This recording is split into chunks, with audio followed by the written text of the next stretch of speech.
Test, test. Okay.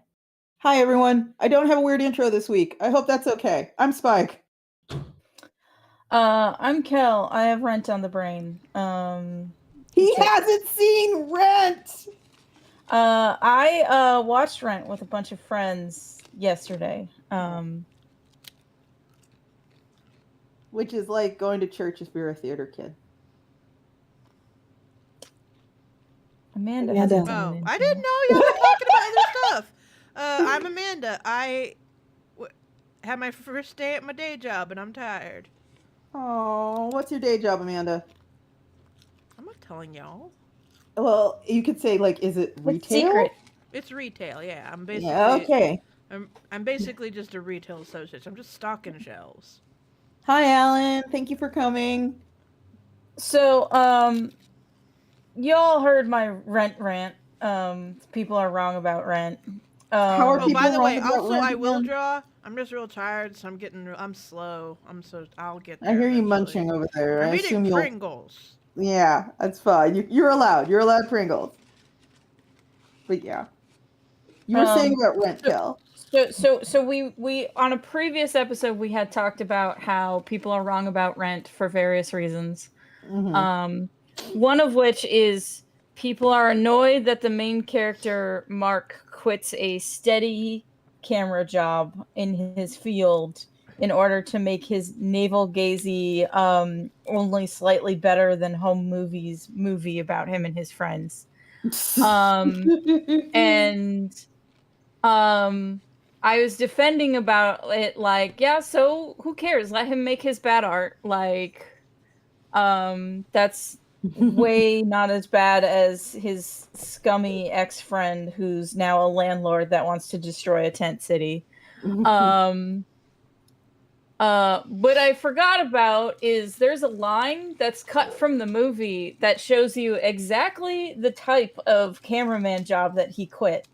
It is not in the movie, but it is in the stage play. He is recording a quote-unquote news report about vampire welfare queens stealing your tax dollars.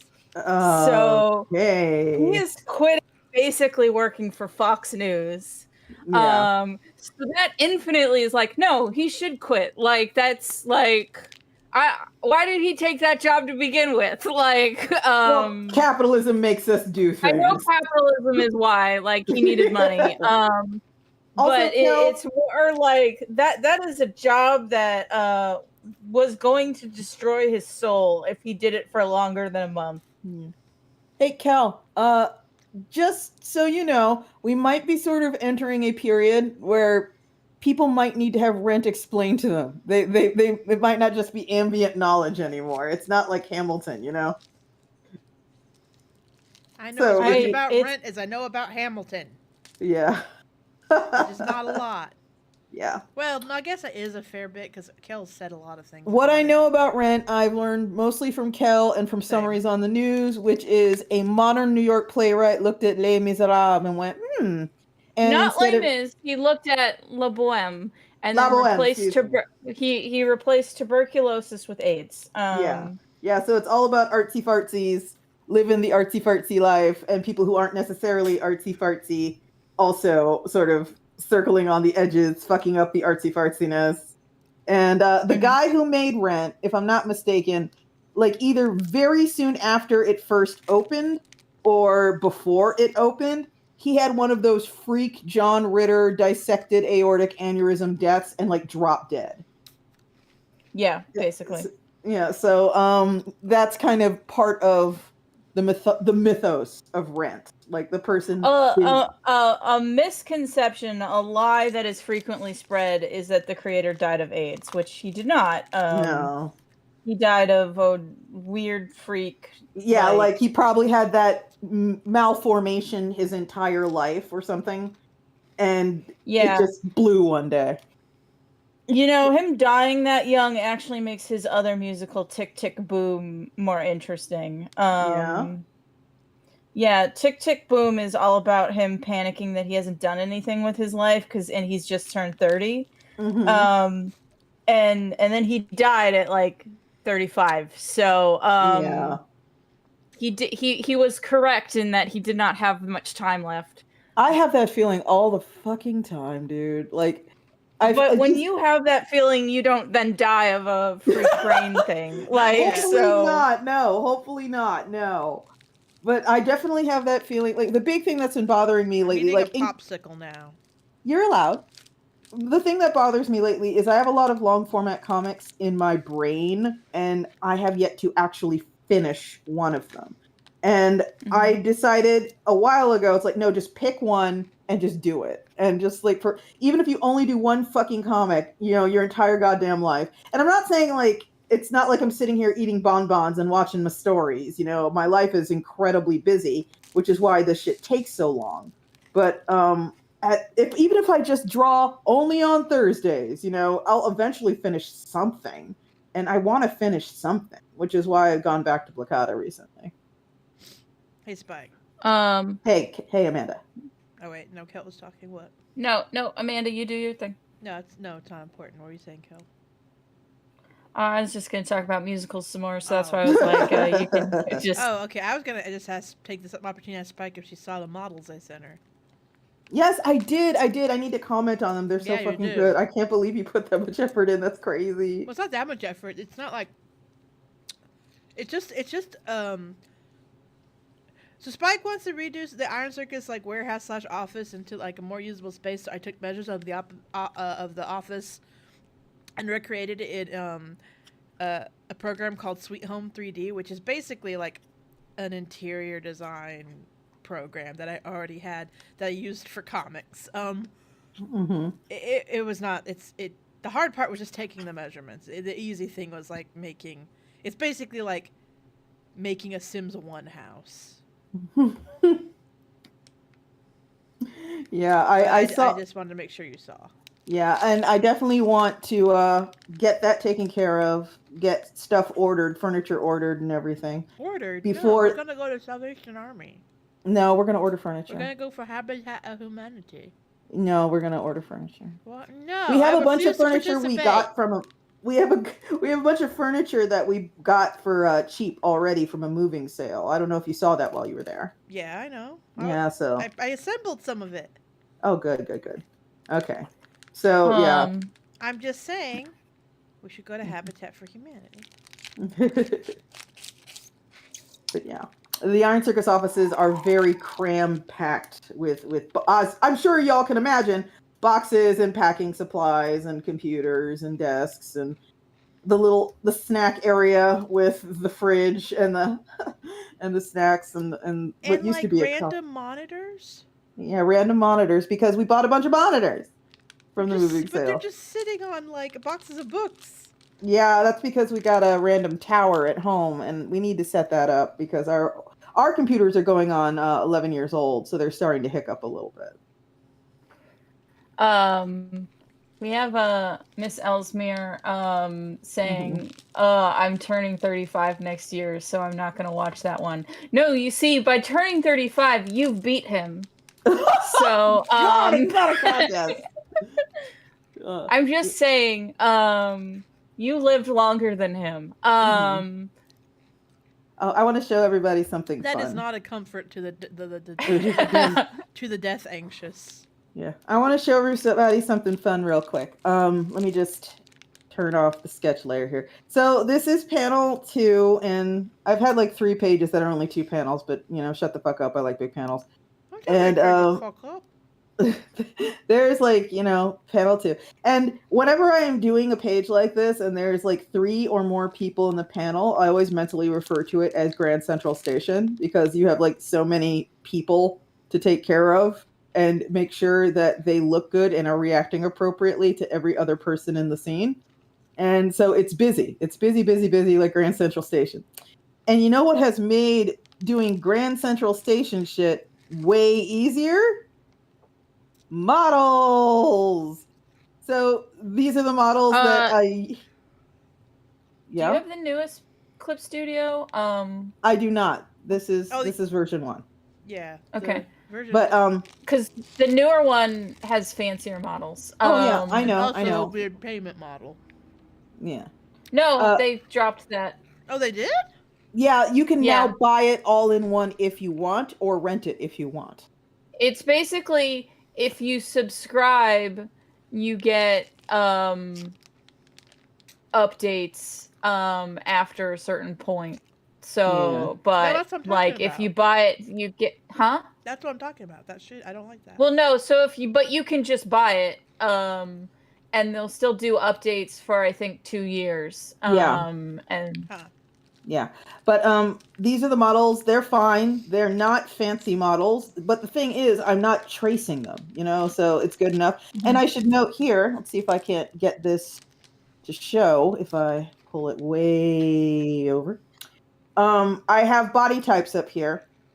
You'll notice Bettany, Eki, and Ta have their own body types. And that's what their little portraits up in the corner, their upper right-hand corner is. So, say what? I'm about to show you up. Okay. I mean, that's cool. But when I want them to do a specific pose, and I get the pose from the pose area, which is over here, and then I drag the body type over on top of it, and it automatically makes them more like I like drawing things. So their heads are pretty big, their hands are pretty big, their feet are pretty big, and they're about 6.5 heads tall. And I use these as general guides. I don't actually trace over them. So like that's why this looks actually kind of different from this. So that I do have the newer Clip Studio, but I have not switched over yet because I want to finish the comic I am currently working on before switching over. Oh no, I broke her. But I am interested in that because you can get like I broke her again. Really nitty-gritty about like eye height and I forgot her like do this. I like your little model, Amanda. It's adorable. I have a Purimo one, but like I guess it's not imported. Oh, I know what probably happened. Sometimes it fucking crashes before I can save it. Yeah, it's voguing sack of books. It's striking a pose. I have a Purimo model I imported and it didn't work. So you can save like specific characters, proportions, because I know you like to make that. Why do you look like this? Spike, well, I know that you like to make all of your characters, would you say 6? 6.5 heads tall, yeah. 6.5? Yeah. I do different head things for different characters. Because, people come in different head ratios. Yeah. So Miss Alsmere, the rigging, as long as you follow instructions, there's instructions on YouTube and Clip Studio's website about how to rig them. They kind of ignore, like, if you rig them in like Blender, like I made them in Blender and they're rigged in Blender, it doesn't carry the rig over. You basically have to use I forget what it's called. There's a Clip Studio software that's like a plugin, and it is how you rig, and I forget what it's called. But you have to use that to rig them to make them work. And I'm still eating a popsicle, so I don't remember what it's called. That's fine. The main model I use in the regular Clip Studio, the first Clip Studio, is the horse model. Yeah.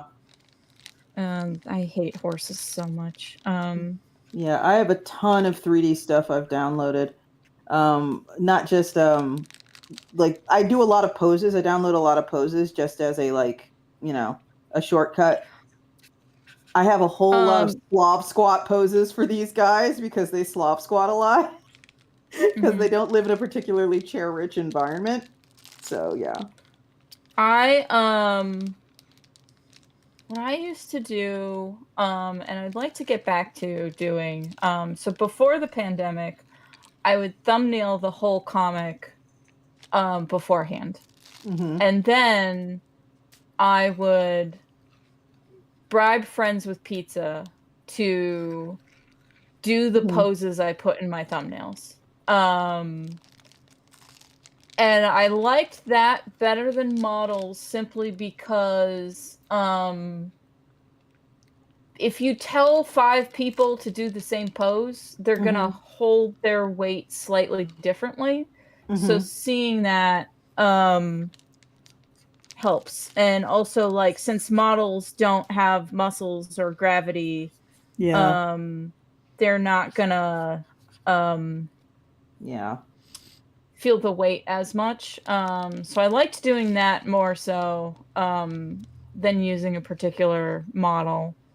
Yeah, and the thing is, I think we can all agree, there is a look to certain people's art, no names, obviously. There's a look to certain people's art where you can kind of tell they saw that Clip Studio Paint has models and they went, oh, awesome. Now I don't need to learn how to draw.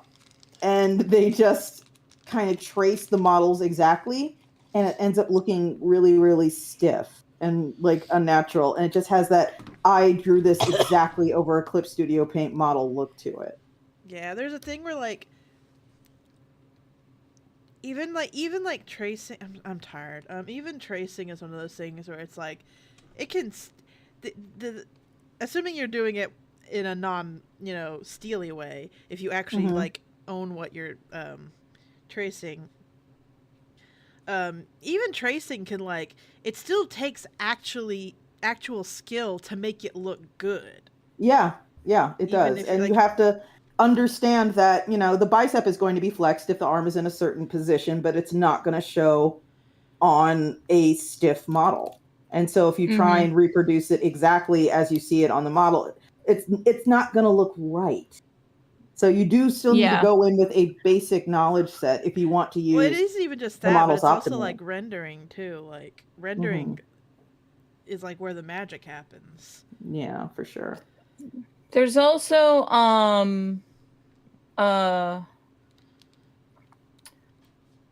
so you talking about like the bicep flexing or moving, that makes me think of so I really like this Netflix show Dragon Prince. A bunch of the people who worked on the writing for Avatar: The Last Airbender are now working on the writing for Dragon Prince. It's got a lot of the same things I liked about Avatar: The Last Airbender are happening in Dragon Prince. But it's 3D animated with models, and it looks a little bit janky the first season. And then the second season, they were like, oh, Into the Spider-Verse showed us what we should try to do. And so it looks a lot better now, but it's still really off where the elbows are. Like, so, like, their arms don't, like, shorten the right way when they bend their elbows. But for the most part, it looks very pretty. It's just the elbows are tripping them up. Something about their 3D models. What's about tripping up those sometimes elbows. It's just about how the weight painting is done. And sometimes like you kind of do have to like double joint a 3D model rig. Yeah. Sometimes you can't make it look exactly right because when it's exactly right, it doesn't look exactly right. Well, I also think it's just because our arms aren't actually a hinge. That too. Yeah. I think that's more the problem is they're animating it like it is a hinge, but real arms aren't actually a hinge. So, like I said, like the show, just, everyone's elbows is slightly janky. I should be drawing something else. I don't actually want to be drawing backgrounds. This is making me grumpy. I'm gonna draw a different page. I'm so sleepy. I'm EP. You're EP? I'm EP. I think I'm going to try and do something interesting up here. Not something interesting. No, not anything interesting. How dare you do something interesting? Yeah. That is not allowed. Cut it out. Yeah, I'm trying to... Don't you know that the only thing YouTube wants is plagiarism? No. How do you produce so much high-quality content so quickly? Are we going to talk about it? How can We don't not? have to. We can skip it. It's No, been we the can skip only it. thing anyone has talked about for not even a full week. And That's don't get because me it wrong, is the juiciest plum. I get it, but like everyone has talked about it. Like it was great. I really enjoyed it. I really appreciated it. But I can't talk about it forever. I'm tired. Okay. I'm so Okay. tired. Yeah, What more can we say about it? Well, one thing we can say about it is I've never seen anybody just fucking kill a man. Nobody I don't know. stopped him. No, this isn't the first murder I've witnessed on Just YouTube. kill a man. I've also seen Dan Olson's video about NFT. the Nostalgia Critics Pink Floyd video. So that's also a murder. He fucking killed that man in front of all of us. I don't think that was a murder so much as I don't know. I don't feel like it was a murder.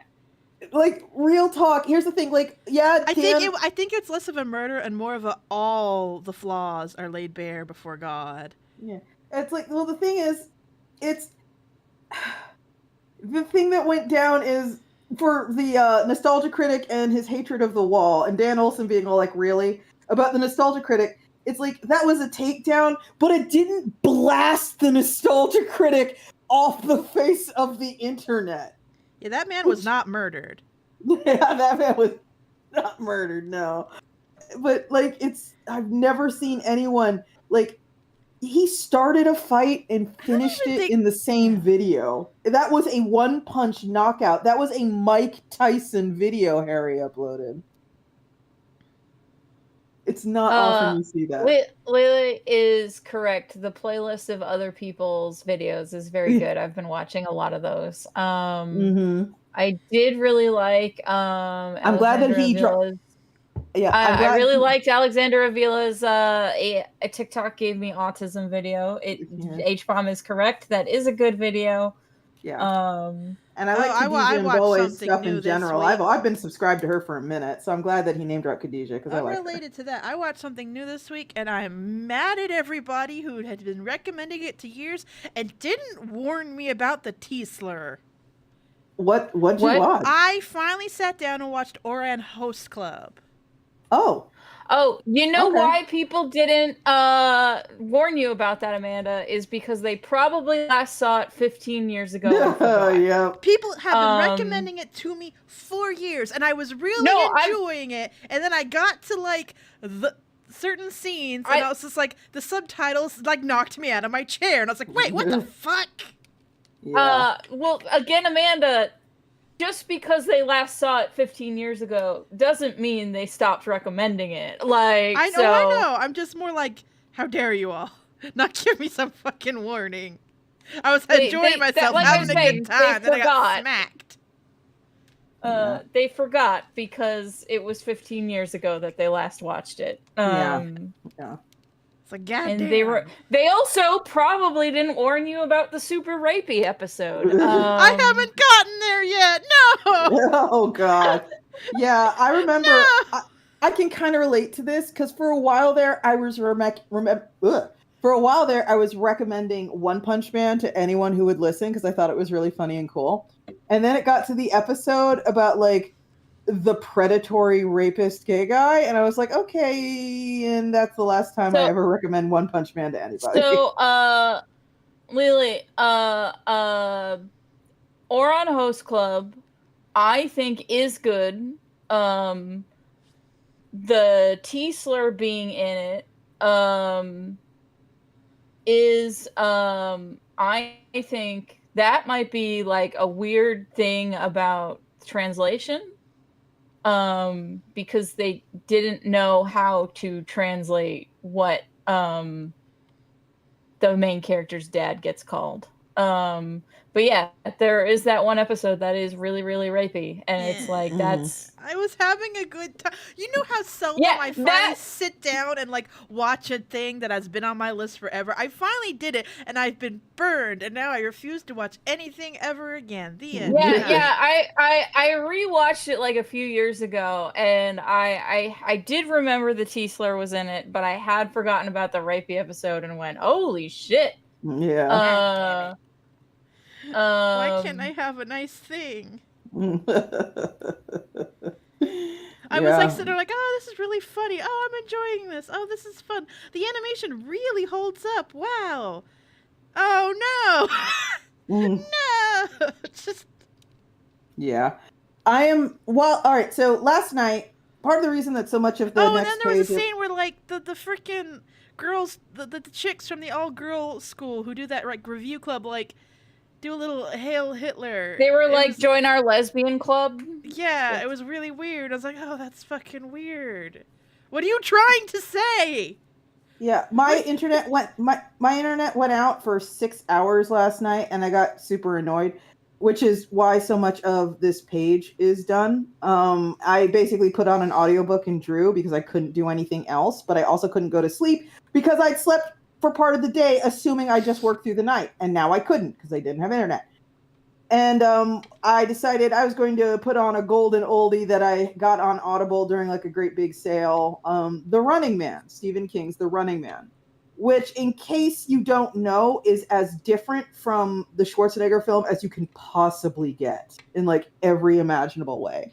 Like, the Schwarzenegger film tries really hard to make you like the protagonist because he's like a good and moral dude who won't just murder people for no reason. And Stephen King is not interested in making you like the protagonist of Running Man. Like, he's screaming racial and sexual orientation slurs, and he's flipping people off, and he's like ogling women in a super gross way, and he's just being a dirtbag like the entire time, which makes perfect sense. But it's very jarring if you go into it with, oh, I've seen the movie expectation. There was a Twitter thread like a year ago that was a black film critic who was like, a lot of these recommendations that everyone gives me and really everyone and are considered great classics of cinema. Yeah. They never warn you when the N-word's in it. Yeah. And they're like, and sometimes it's like, well, it was made in the 30s, so. Mm-hmm. But sometimes it's The Shining, which was made in the 80s. And why does that need to be there? And there's like a bunch of people trying to be like, well, it's like showing that he's a bad person. And they're like, I understand that he's a bad person. I already knew he was a bad person.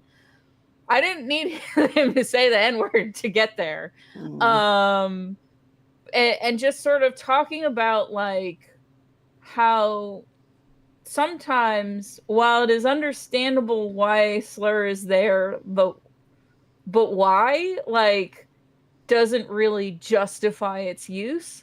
Like, can you guess what the most recent movie on this list was?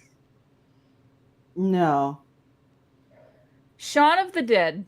Oh, okay.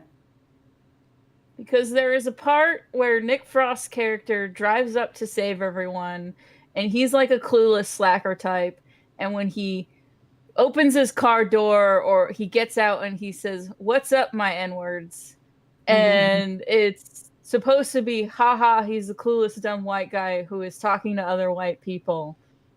But he could have said anything else and still gotten that point across. Like, yeah. He could have said, "What's up, my homies?" and the joke still would have worked. Yeah, I get you. Ooh, the Sting. And yeah, you talking about the Stephen King book, like where, oh, well, he's a bad person, so that's why he's saying all these slurs. It's like, yeah, but did he have to? Like, to be fair, in this particular Stephen King book, it gets brought up that when he does that in this like dystopian future, he is actually breaking the law.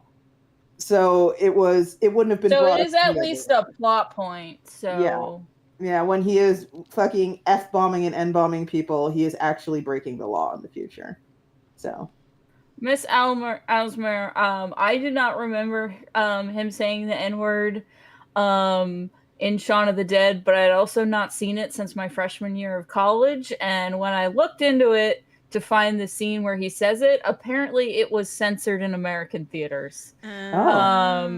So I think he still says it if you watch it on streaming now, but like if you have like one of the older American DVDs, it is censored. See, that was one of the few movies I definitely. It was one of those. My partner at the time was like had a list of things I think I need you to see, and that was one of them. And I was like, I do not remember that. yeah, I'm gonna be real. I understand it's a send up, but I'm so fucking tired of zombie shit that Shaun of the Dead has never been super high on my watch I list. really like the other two movies in the Blood and Ice Cream trilogy. But like you, Spike, I could not care less about zombies. Like I'm so fucking. It is such shorthand. I think people. Forgive me, anyone in here who is doing like a zombie comic or play or novel or whatever. Forgive me. I'm sorry. But it's like cruise control. It's so fucking boring. I'm like, I don't really care. I'll never care. It's just so boring. Also, I'm sorry, I don't believe in your apocalypse scenarios. I just don't believe them. I had a dream a while ago, like months ago, that was about a zombie apocalypse. And in the dream, the setup for the dream was that we'd figured it out and life went on, which is what would happen. We wouldn't all fucking immediately die. And I understand, I get the George Romero approach. I get the fact that the zombies aren't dangerous. What's dangerous is other people. I get the point he was trying to make. I get it. Still. Miss Ellesmere, the scene is still there. They just changed the line. Probably to What's Up My Homies, because that would be the easiest change. But I really like Hot Fuzz, and I love World's End. World's End is my favorite of the Blood and Ice Cream trilogy. It gets overlooked a lot, but I think that's the best one. I'm so tired. And Spike, that's the one that is sort of a parody of the culture novels. Okay. That sounds nice. I don't think I should be drawing. I'm drawing like shit. I'm so fucking tired. You can play a video game. No, I can't. Why not? Because then Amanda won't talk to us. No, because I'm hosting and it'll take up it. Like I need to make this setup work. I need all three of my monitors available. Because I have to record your pop-out chat. I mean, your pop-out stream. Okay. And that is, but yeah, basically, I won't. It'll be much harder to capture your stream. Okay. Two, it'll also capture my audio and stuff, and you and Kel will not be able to hear that, but the stream will, and that's gonna be awkward. Do y'all want to hear about the silly trash manga I'm reading?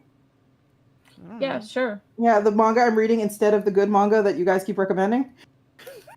Yeah, sure. Tell me about it. Actually, no. It's fun though. Now that you've said that, I changed. Is it Cherry Magic? It is not Cherry Magic. That is on the list though. Yeah. Okay. It's a manga. I think I told y'all a little bit about it, but I've been reading it, and I'm going to tell Chad about it now. It's called The Summer Hikaru Died, and it is a manga about a country town in rural Japan where like everyone's a farmer, you know? And there is a sort of mopey boy whose name escapes me right now, but he is best friends with a very energetic, very Genki kind of boy named Hikaru. And at some point he begins to suspect Hikaru is not Hikaru. And it turns out he's right. At some point his friend Hikaru went up into the mountains surrounding their village, had an accident, died, and something found his body and basically put it on like a suit and walked down from the mountain and is now living Hikaru's life. And it was one of those things that only he noticed because he had been friends with Hikaru ever since they were in the single digits, you know? Spike, how dare you call this trash? This is a good manga. And basically this thing, he kind of like takes it out for a day and they get ice cream together and he's like testing it subtly the whole time. And that's the first chapter. And at the end of the first chapter, he's all like, wow, you really aren't Hikaru. Like just out of nowhere, he just says that to us, like, you aren't Hikaru. And the thing kind of pauses and it like doesn't even try. It just goes, no, how long have you known? And it's like, yeah, you've been off for a while. I don't know what you are, but you're not Hikaru. And are you ready for shit to get super homoerotic? Yes, exactly. And then shit gets super homoerotic. Because the thing, it's not a person, and it's so divorced from like beings that it doesn't see any real quantifiable difference between life and death. You know, it's like it's very old and it's very not human. But this is the first time it has lived long term in a human body and had a relationship with a human. And it is feeling strong things for Hikaru's buddy that it has never felt before in its life. And so it does get super BL because it's very cute. It's extremely cute. Super bacon and lettuce. It gets very bacon and lettuce, and I'm really enjoying it because there's a lot of this horrible monster thing. In case you didn't know from my other comic, I'm going to love stories about some horrible monster thing that's trying to figure out how to be a person, and the person who's kind of its friend. And I'm really enjoying the Summer Hikaru vibe. Or in this case, its boyfriend. It's well, hey. Don't act like you know where my comic goes. You said they were friends. They're very clearly boyfriends in the Summer. Yeah, that's true. But yeah, one of the things, I don't know if I will ever get around to it, so let me just spoil the shit out of it now. Ordinary, the comic that I have basically abandoned over on my co-host because I've decided to focus down on both my work and when I'm not working on my work. No. I'm focusing down on Blocada here because I can only do one at a time. I really like the idea. Okay, Sack of Books is a really good joke. Walks up to a gay couple, which of you is the bacon and which is the lettuce.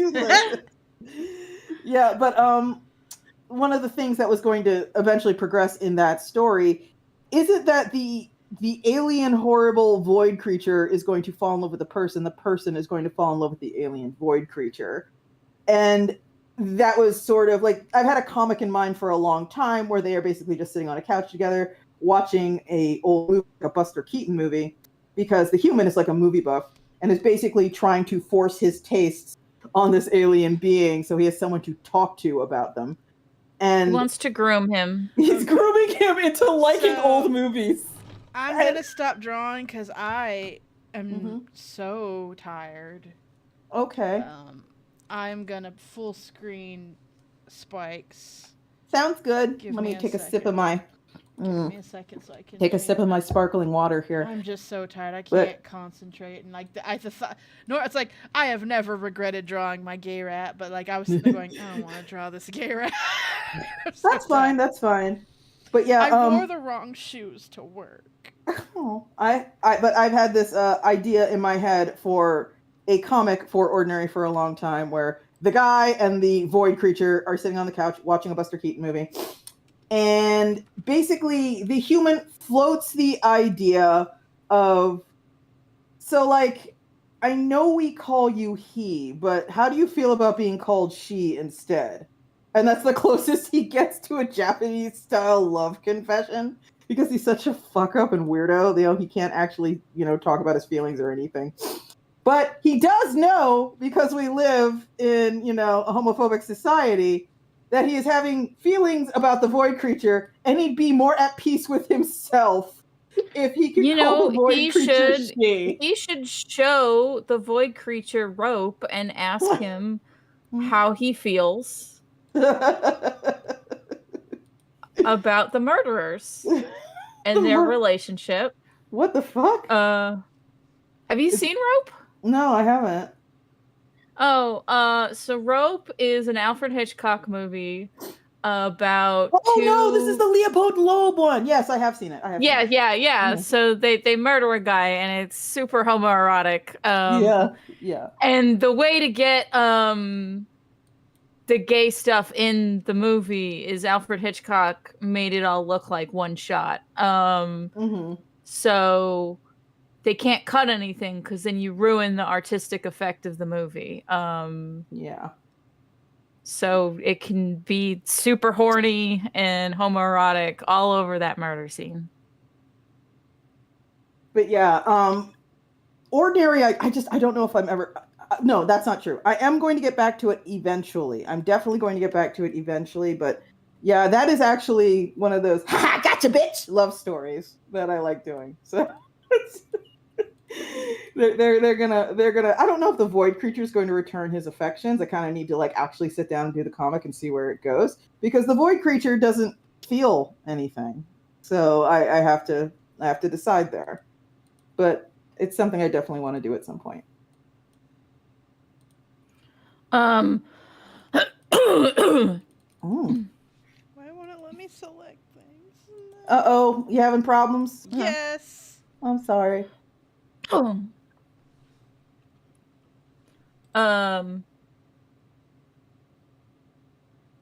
have too many ideas, everybody.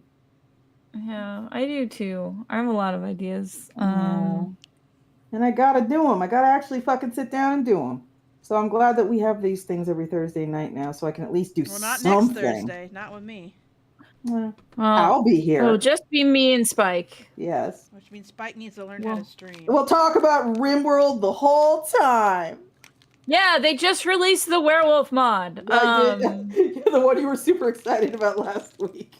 Yes, the wolves are here. Mm-hmm. I'm gonna be real. I haven't played RimWorld in a while, but I should go back and check that out. I've been mostly playing Sailwind, which is my little sailing simulation game. I told you I was replaying Skyrim, right? Yeah, I think you did.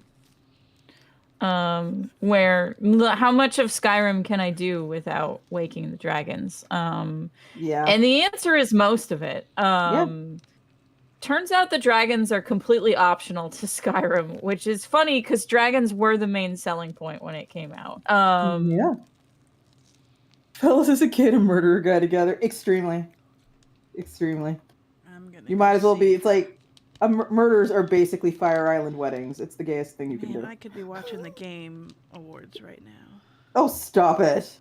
They're gonna announce when Whisper in the Walls drops. What's Whisper in the Walls? It's the new campaign for Warframe. Oh, okay. I saw some sort of like noise about Game Awards a little bit on Blue Sky, but Blue Sky it's not as Twitter brained. Okay, it's December 13th. Oh shit, that's wee. Okay. Sorry, I'm excited. Is that good? You know what is just dropped is a trailer for the live action Yu Yu Hakusho. Oh. And my main response to it is the guy playing Kuwabara isn't ugly enough. He needs to look like a gremlin. Mm-hmm. And I am against this hot Kuwabara casting. The yassification of Kuwabara. Yes. You're I don't like it correctly this time. Yes. I don't like that. I was like, we need to see Japan's weird little guys. Yeah, absolutely. We need to see their equivalent to Bern Gorman and Mads Mikkelsen. Like, give me just some weirdo with a weird face. Oh, now you let me resize, you bastard. I'm fighting with Streamlabs. It has not been letting me resize shit. Okay. Spike Kuwabara is my favorite character because he's a fucking idiot. Okay. And I love him because he's just dumb as a bag of rocks. Maybe dumber. You're allowed to love him. But yeah. He might be the best anime character ever made. Well, I haven't watched Yu Yu Hakusho, but I still made a stupid James Somerton joke where James Somerton was going to review Hakusho's Yo-Yo. because for folks, for folks who don't know. And Ranma 1 too. For folks who don't know, at some point he was on a live stream, and keep in mind this is a man who has been selling himself for years now as a professional media critic with a queer lens. So, let that absorb. And someone asked him, "Hey, are you going to do any commentary at any point on Ranma 1/2?" But they typed it. And this is all according to Lady Emily, by the way. This is all according to Lady Emily, who is another sort of YouTuber. I believe they are the writer for Sarah Z. Yeah, they're co-write. Co-writer for Sarah Z. Okay. And they witnessed this. I should know. They weren't the person who asked. And James Somerton saw someone type, "Are you going to do any kind of media analysis of Ranma 1/2?" And he said, No, I'm not familiar with Ranma 1/2. Which is just, it's like one of those small mistakes that makes you go, why are you even fucking here? Like, who are you? Why have you positioned yourself as an authority? That is the most basic bitch thing. You don't know how to say Ranma 1/2. This guy, one of the things that people talk about a lot is they can't believe after they, kind of zero in on him and look him over a few times. They're like, I can't believe he got away with it this long.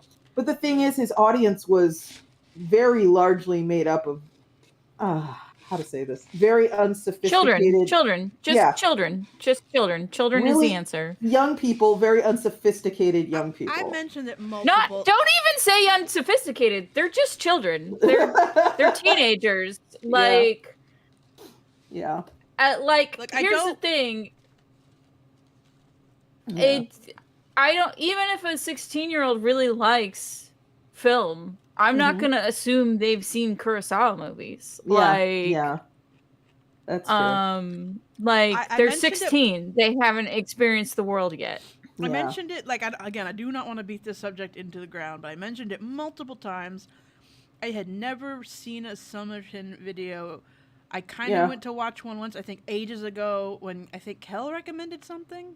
But I probably was the one who recommended them because I liked his history videos, and it turns out it's because he stole them all from books. Yeah. I have successfully acquired every single book that he stole from, so I can read them myself. Good. But anyway, you recommended him ages ago. I didn't. I think I got halfway through a video and said no, and never came back. So I had no idea what he was like or what his thing was, aside from my first impression that made me go, no thank you. Yeah, you bounced off him. So I was unfamiliar with his shit. But I was watching Todd in the Shadows video about it, and there's a clip where he's fucking talking about Chinese cinema, and he's wearing a traditional Chinese shirt. Yeah. Like I don't know how to pronounce it, forgive me. So I'm not Kipo, gonna I butcher think. it. No. Oh, okay. But it's a traditional Chinese shirt. Yeah. And it's like, this passed the sniff test for y'all?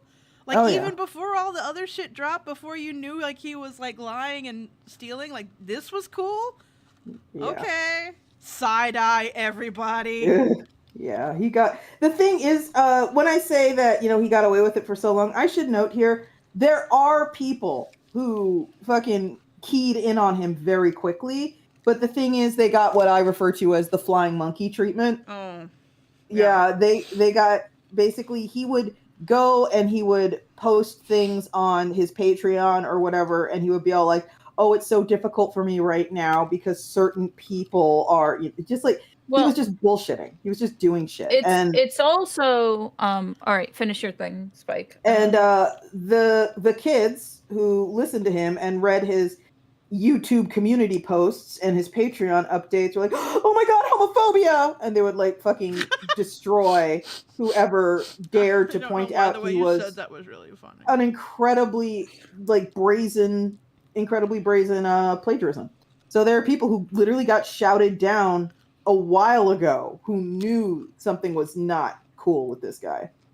So I saw someone who did also a very good explanation of why he got away with it for so long. Because a lot of the stuff he covered a lot of people have already covered. That's why it was so easy for him to steal. Yeah. But because he had covered topics that so many people had already covered, if you were someone who had done deep dives into that topic, you would be like, I don't need to see another 101 of this because I have Yeah. already like how many 101s. queer subtext and horror videos like am I gonna watch? I want a deep dive on a very specific example. Like otherwise you're not bringing anything new to the table. Me, a person who is constantly thinking about and consuming these types of analyses about queer horror. Mm-hmm. And so because of that, they're not the people who would recognize him as a plagiarist are not watching his videos because they are assuming he is covering the very basics. Yeah. So it's also partly like that's why the stuff that he got caught for plagiarism quicker on was either something that is so famous that it is like even someone who maybe hasn't gotten the 101 probably is familiar with, or it's when he went into something that like anime where like I don't know many YouTubers who cover both American cinema but would also talk about killing stalking.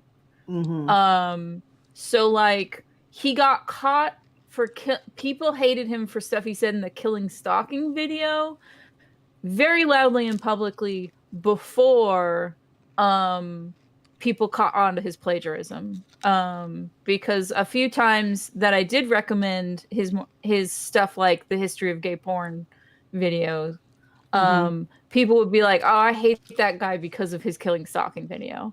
Like, So they weren't watching. Yeah. yeah. So, and it's funny because while I still was watching him before H Bomber Guy's video dropped, the thing I had kind of put him in YouTubers that I watch that I'm like, these are YouTubers that I like, but sometimes they have stupid ass fucking opinions. Uh-huh. And his Attack on Titan video is what made me be like, oh, he has some stupid ass opinions. So, Yeah, I obviously I have not seen that video, but apparently it was notorious. yeah. And that's stolen too. Surprise. I'm not surprised that it's stolen. It's more like, oh, so it wasn't even his own stupid fucking opinion I was judging him for. Yeah. That's kind of like that's one that like I don't want to like go too hard being like, oh, that was what clued me in that he has stupid fucking opinions because someone else wrote that, so it's insulting the victim of his plagiarism on top of him. So that's why Yeah. like I haven't like been super public with that, but It's escaping somewhere. I'm watching the the argument video. that if you think that Attack on Titan isn't fascist, like that means that you're bad at media analysis or reading comprehension, and it's like, no, it's pretty fucking fascist. Like, Yeah, this is what I hear. Okay. So this is Meow. mostly working. Let me just head on over here. I'm watching the Warframe video. That's good. I'm glad you're watching the Warframe video. It's important you don't participate. Yeah, we're talking about the thing again. At length. I'm sorry. None of this is new. None of the stuff in the Warframe video is new. Sorry. This is just a. This is. Bleh. I never watched the game once. I only watched it. I only even tuned in to get a free Sevagoth drop and see the Whisper in the Walls info, but like it's just a edited down version of like the TennoCon shit. So never mind. Disappoint. At least I got what I came for. Which is stand user Sonic the Hedgehog with a mink coat. Okay. Ask your husband, he knows. I'm sure he does. Although these days, he is not playing Warframe nearly as much as he is playing a very strange game called Voices from the Void, I believe it's called. We talked about it last time. Yeah, he is loving Voices from the Void. He is absolutely in love with it. That seems like a Matt thing to do. Yes, it's a very Matt game. Matt likes to run around and explore and get his ass kicked by a dead deer. That's what Matt needs from life. So, Voices from the Void is doing the trick for him these days, and he is playing it for hours. And he'll do a thing there that he doesn't do with any other game, which is after he's done playing, he'll come into my office and he'll tell me all about what he did.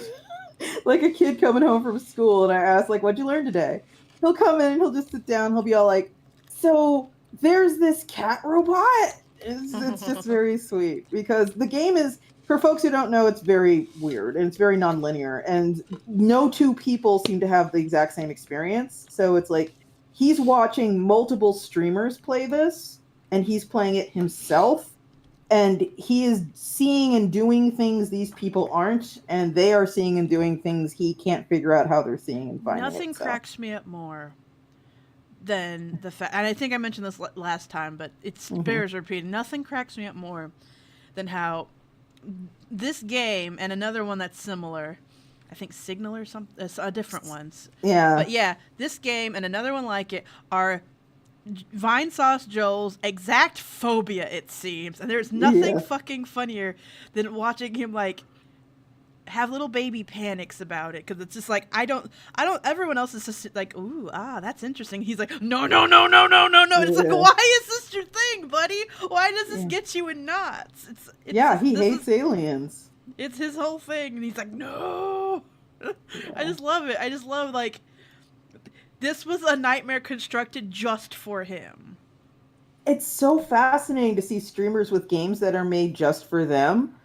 There is this one streamer I watch. Maybe y'all have seen him on YouTube or whatever, or Twitch. His name is Charborg.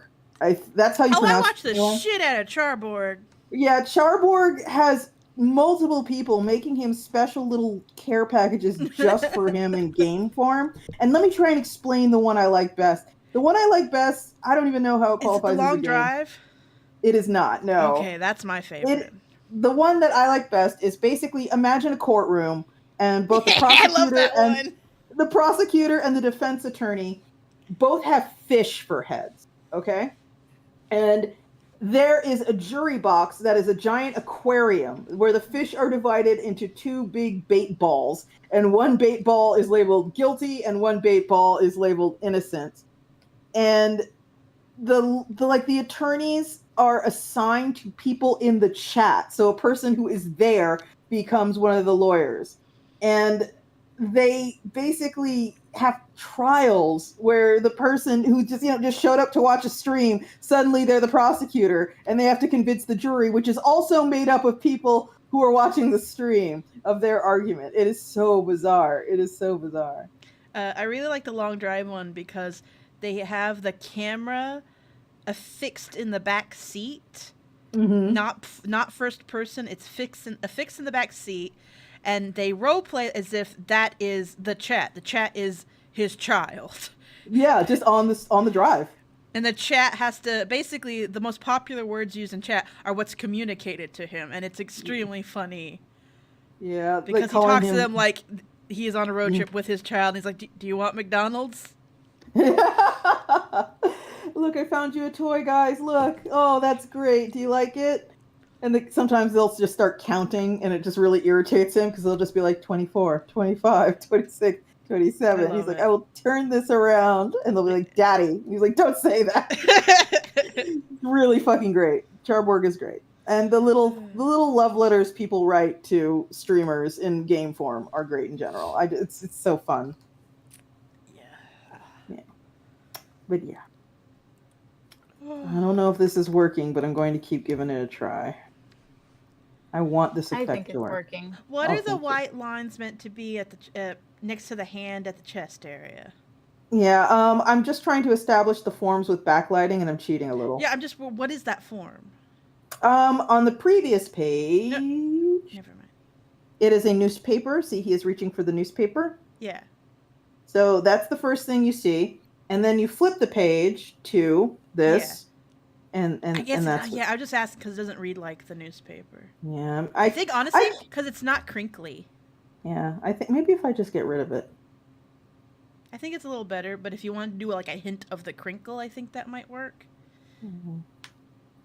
I will come back to that. I'm not super convinced with this effect Here, just let me type. yet. It's he had an old channel and he has a new channel, but he dropped all the vowels from his name. Yeah. Cherberg, right? Cherberg. Yeah. Cherberg. If you find a channel and the icon, I think, is like one of the background fish from SpongeBob, Yes. that is him. Oh, Mr. Samuel Streamer's new storyline is the War on Christmas. And so I think I need to watch it. Yeah. Sam Streamer's great too. I wasn't as keen on the mushroom story. Is this RimWorld? Yes. Okay, thank you. My disinterest in zombies extends to all zombie-ish mods on RimWorld. Yeah, I get that. I briefly played with that mushroom person mod, and I was like, I hate this. I'm turning it off. Yeah. Fair enough.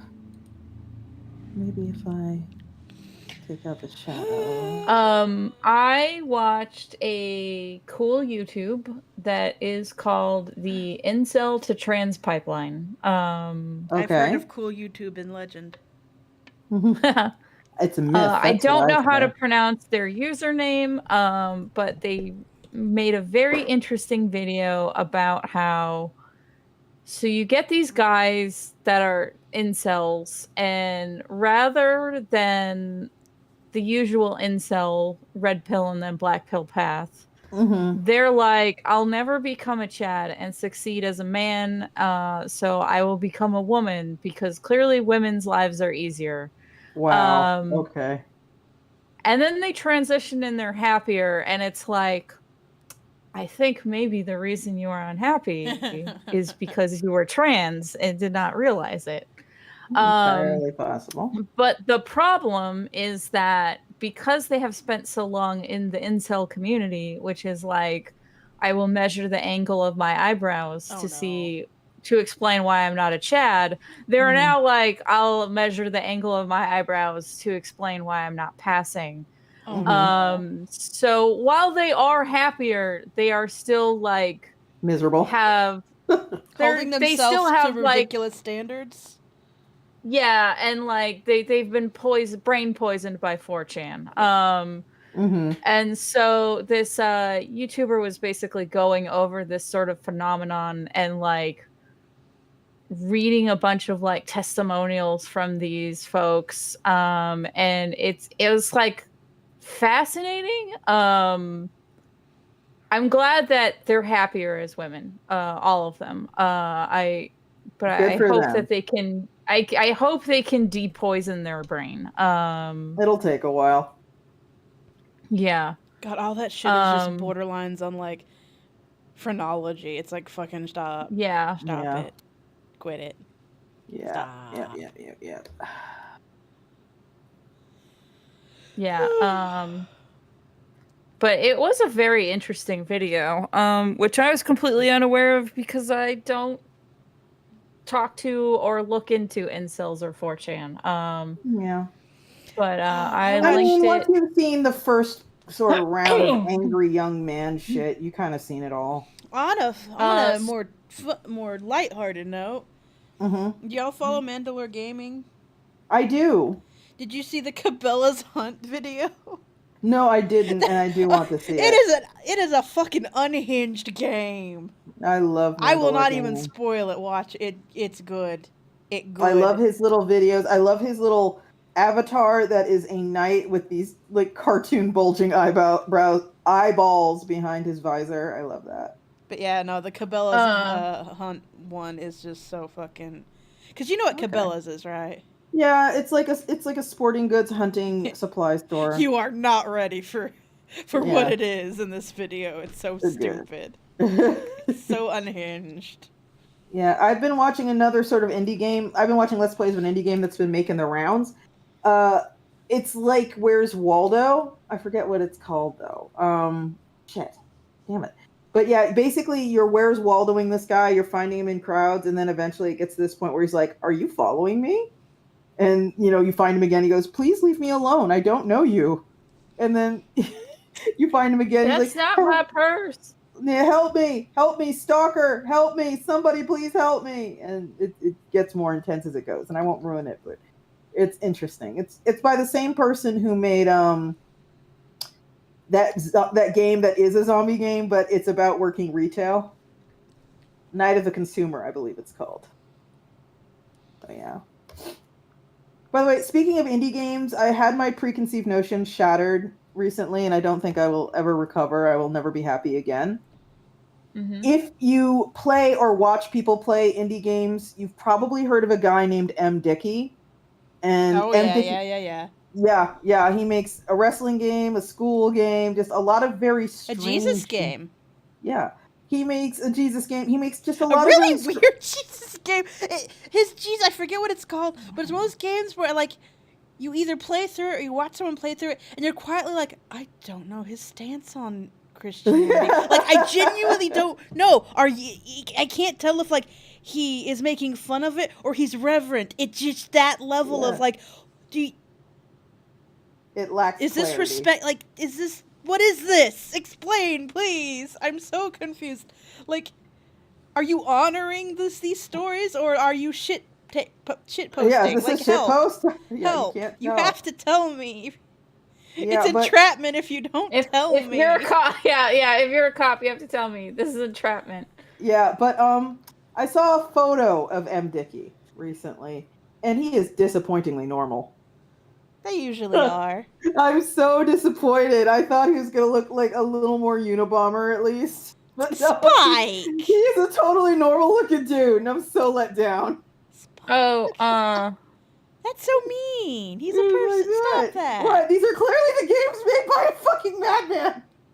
You say that. You don't know him. Quit that. I wish Quit he looked crazier. That's No. all I'm gonna say. I wish he looked crazier. No. Quit it. Be nice to people. Stop that. Fucking weird ass He's games. a person. Leave him alone. He could be perfectly nice. You don't know. Oh, I'm sure he is. After seeing a picture of him, I'm so disappointed. I'm sure You he's can't very judge nice. Spike. You can't judge people on appearances. I'm going to headlock you. I'm going to get you in a headlock. Yes, but yeah, if you just like Google M. Dickey photo, I'm sure you'll find him. You'll be like, oh.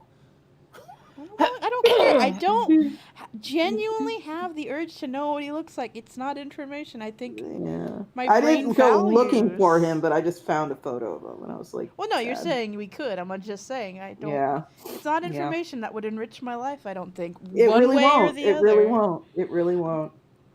Unless he was like, I don't know, a toaster with eyes or something. That'd be interesting. If he was like an animate toaster, I would care. I wouldn't be disappointed if he were a toaster. It's true. I understand that. I'm trying to figure out if I like this. I don't know if I like this. Blur your eyes when you look at it. Maybe. That's my trick for things like with silhouettes and stuff. It's like blur your eyes when you look at it and like it works. Yeah, I just you can either. My tip is if how something. blind are you, Spike? My sight's pretty bad these days. Y'all can Just intentionally take blur off your glasses. Yeah. Y'all can intentionally blur your eyes, right? Yeah. Okay, good. I was just like. There are frequently things where we talk about something like, you know how blah blah, and y'all are all like, no, and I'm like, oh. Okay. Yeah. I have reached that point. I just recently turned 45, and I've reached that point now where if I wanted bifocals, I could probably go get them, you know? So my eyes are failing. And I don't need them yet. They're not Yeah, my eyes are failing, but not in a way that is unique or extraordinary or unfixable. It's just the way you expect them to fail as you age. But yeah, my tip for stuff, especially like this, where you're doing like lighting and stuff, like shadows, is like either blur your eyes or stand across the room from it. Yeah. Or my new thing is put it upside down and come back to it later. Yeah. Or flip it and come back to it later. Can flip your canvas? Yeah. Lots A of thing tricks that help you thing look at that's it with new eyes. Yeah, a thing that's really been getting to me like lately when I think about my eyes is I remember when I was a little kid and I'd be watching movies and they'd have that moment where the person wakes up and like they can't see anything and everything is cartoonishly blurry until they put their glasses on. And I'm just like, oh, that's fake. It's like, no. That's no, how I've people known that that's real since the third grade. That's exactly. I was Yeah. like, yeah, that's been life for a very, very, very long time. Yeah. My vision is shockingly bad now. To the point where I, against everyone's advising, I still sleep with my glasses because I just don't like to not see. Mm-hmm. Yeah, I sleep with my glasses on too. So I sleep with my glasses, yes. And everyone's like, you shouldn't do that. But it's like, well, I want to see when I wake up. So that's that. I have mistaken cats for paper bags, and I don't want to do it. I am thinking about getting laser eye surgery because my eyes are so fucking bad. Yeah.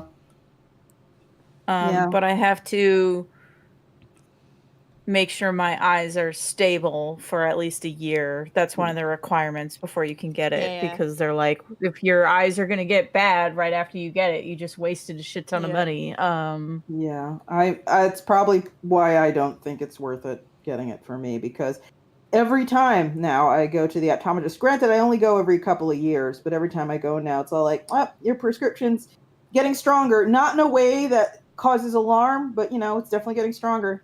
It's like, okay. It's a blessing and a curse that my vision isn't getting worse, because it just means like, I'm going to keep wearing the same shitty glasses. Like, no, the protective film is like peeling. You have to get new glasses. Well, I mean, my vision has been the same for years. Like, it's bad, but like my prescription isn't changing, so I can keep wearing the. No, they're broken. Well, yeah. I go on Etsy and I buy all of like the silver cat's eye glasses that I can find, because hey, here's a fun trick, everyone. When you go on like the cheap eyeglass sites and they're like, we have cat's eyes, and you're like, ooh, and you click it, like, those aren't cat's eyes. Those are maybe cat's eye glasses for cowards. Those aren't real cat's eyes. Spike, I followed your advice and I got glasses. Nobody can make lenses for them. Really? Because the ones I got, they just make me sign a waiver that's like, we're allowed to break these accidentally and you're not allowed to be mad about it. Maybe now that I live in Chicago, I can maybe go to where you're going, but like... Oh, I can absolutely show you where I go. Okay, because like, everyone was like, I brought my glass, like, here are my vintage glasses I got, and everyone was just like, we can't do shit with these. Yeah, I've never had an issue other than signing a waiver. It might have something to do with my prescription, because... that could also be what it is, because if you ever look at my glasses, so in fact I'm going to look at my glasses. Yeah, one of my lenses actually protrudes from the frame a little, and that's the case in most glasses I end up getting. It's just because of my astigmatism being corrected. Like, I'm extremely nearsighted. Yeah, I'm very nearsighted, and also it's one of those things where I think only I notice it, and it's something I'm real paranoid. I've never brought it up because, like, no, once you tell people, they're going to look for it. But my eyes don't center right. Like, I don't quite have a lazy eye, but I have a hard time getting them to center on something completely. And it's one of those things where I notice, but I don't think other people notice. But now that I've said it, you're probably going to notice. Well, no, I have that issue too, so don't worry. I will point it out. Also, something else that I've pointed out, that someone was like, oh, I never noticed, but now I see it. My nose is crooked. Excuse me. I have a deviated septum, which means my glasses don't actually sit straight on my face. And it's like, if you're not paying attention, you don't notice. But like, once you see, it's like, yeah, they don't line up with your eyebrows. I was like, yeah, my glasses sit at a slant. No. So they don't like... I always think it's fun to figure out weird things about celebrities' faces. That they try to hide. Like, because it makes it clear, like, any asymmetrical stuff on your own face, like, that's completely normal. Like, Yeah, that's like, there's plenty of people that have that. There's famous people who end up getting held up as like the most beautiful people that we should all look at, and they have these problems. So like Shannon Doherty, yeah.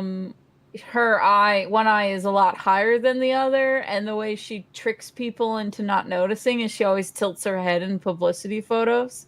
Yep. And the guy who was the lead in MTV's Teen Wolf, his chin like pushes slightly to the left. So it's fun to find these little quirks in people's appearances. This makes me think of one of the things I was doing during the SAG strikes is I was just, checking on the picket lines. And part of the fun of the picket lines is celebrities often showed up. And when they show up, they're not groomed like a poodle. They're not as, they're stinky, unwashed. And they look incredibly normal. And it's just like, that's what you look like if you lived next door to me and you were like an optometrist and not the guy from X-Files. Oh, I ate my popsicles. I thought I had one left, but I ate it. Yeah. Spike, I DM'd you a thing. Oh, you DM'd me a thing? Let me look. I'll put this down. I am turning this into something I can bear. Okay. Let's see what we got here. Why am I being left out? Because you don't want to talk about this topic anymore. I will watch this later. I am drawing. No. There's nothing to watch. Okay. There's nothing to watch. It's a YouTube link. We will click it. Okay, fine.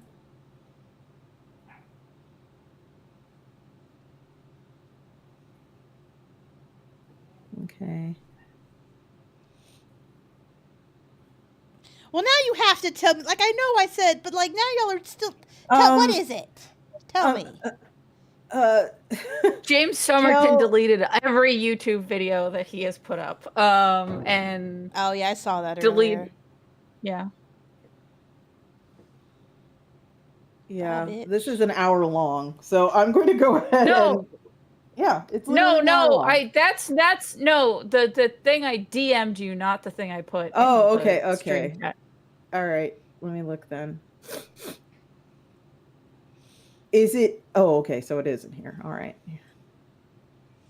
Okay. Yeah. Every video is gone. Yes. Oh, that's funny. All of his videos are gone.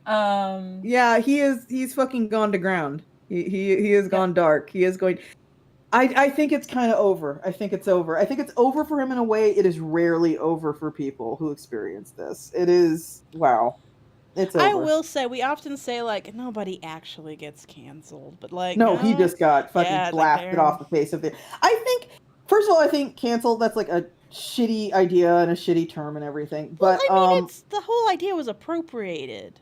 Yeah, the whole idea was appropriate. But I think a thing did get pointed out in H-Bomb's video that is worth noting. Like, if anyone is going to get air quotes, sneer of my lip, canceled for their behavior, it's going to be a James Somerton-like experience, because a lot of what he's done that we find objectionable is also something his audience is going to find objectionable.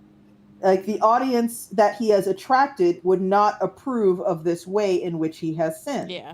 So he is actually vulnerable to losing everything in a way someone like Internet Historian, who built up his following on 4chan, is not. Like, Internet Historian unambiguously plagiarized, but there's been a reaction in his ranks that's all like, whatever, I don't listen to that soy cuck lefty H-bomb about anything. Well, even if you talk about someone like who's not extreme like that. Like, we talked about how, like, no, Dan Olsen did not murder Nostalgia Critic.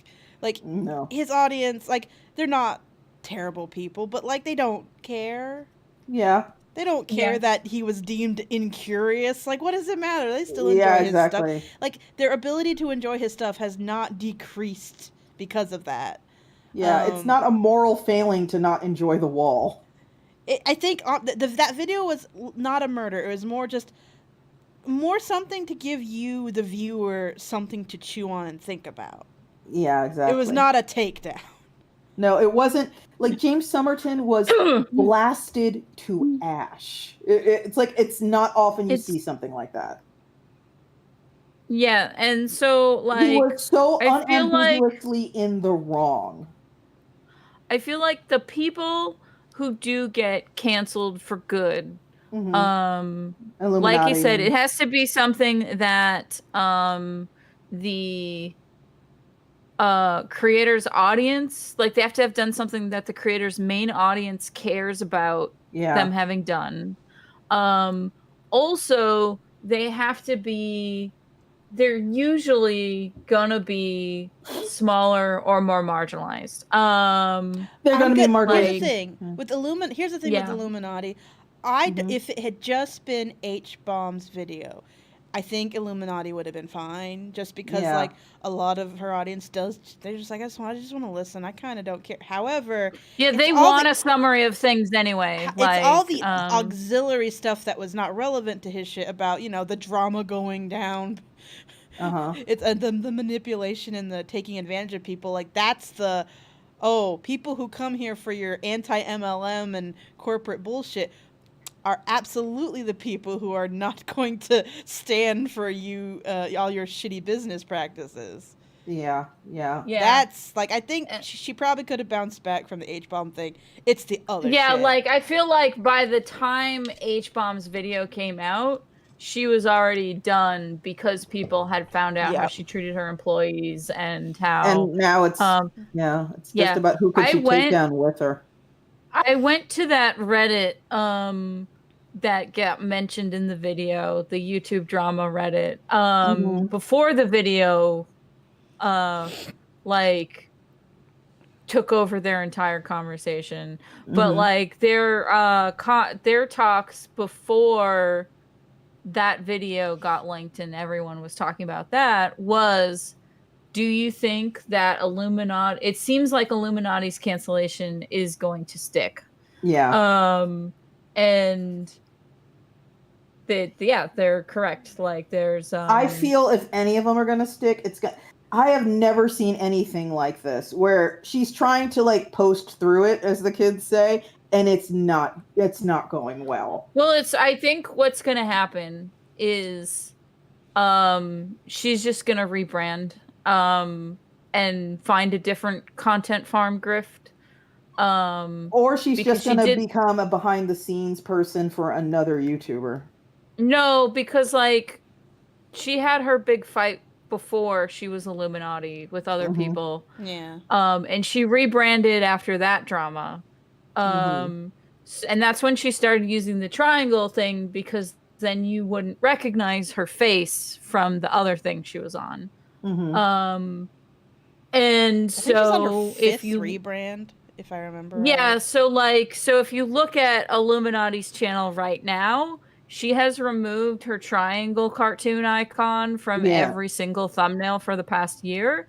So that's her getting ready to get a new icon made, change her screen name. She's gonna just rebrand and then just be She's gonna have to lie about her dog's name. Yeah. She merchandises her dog.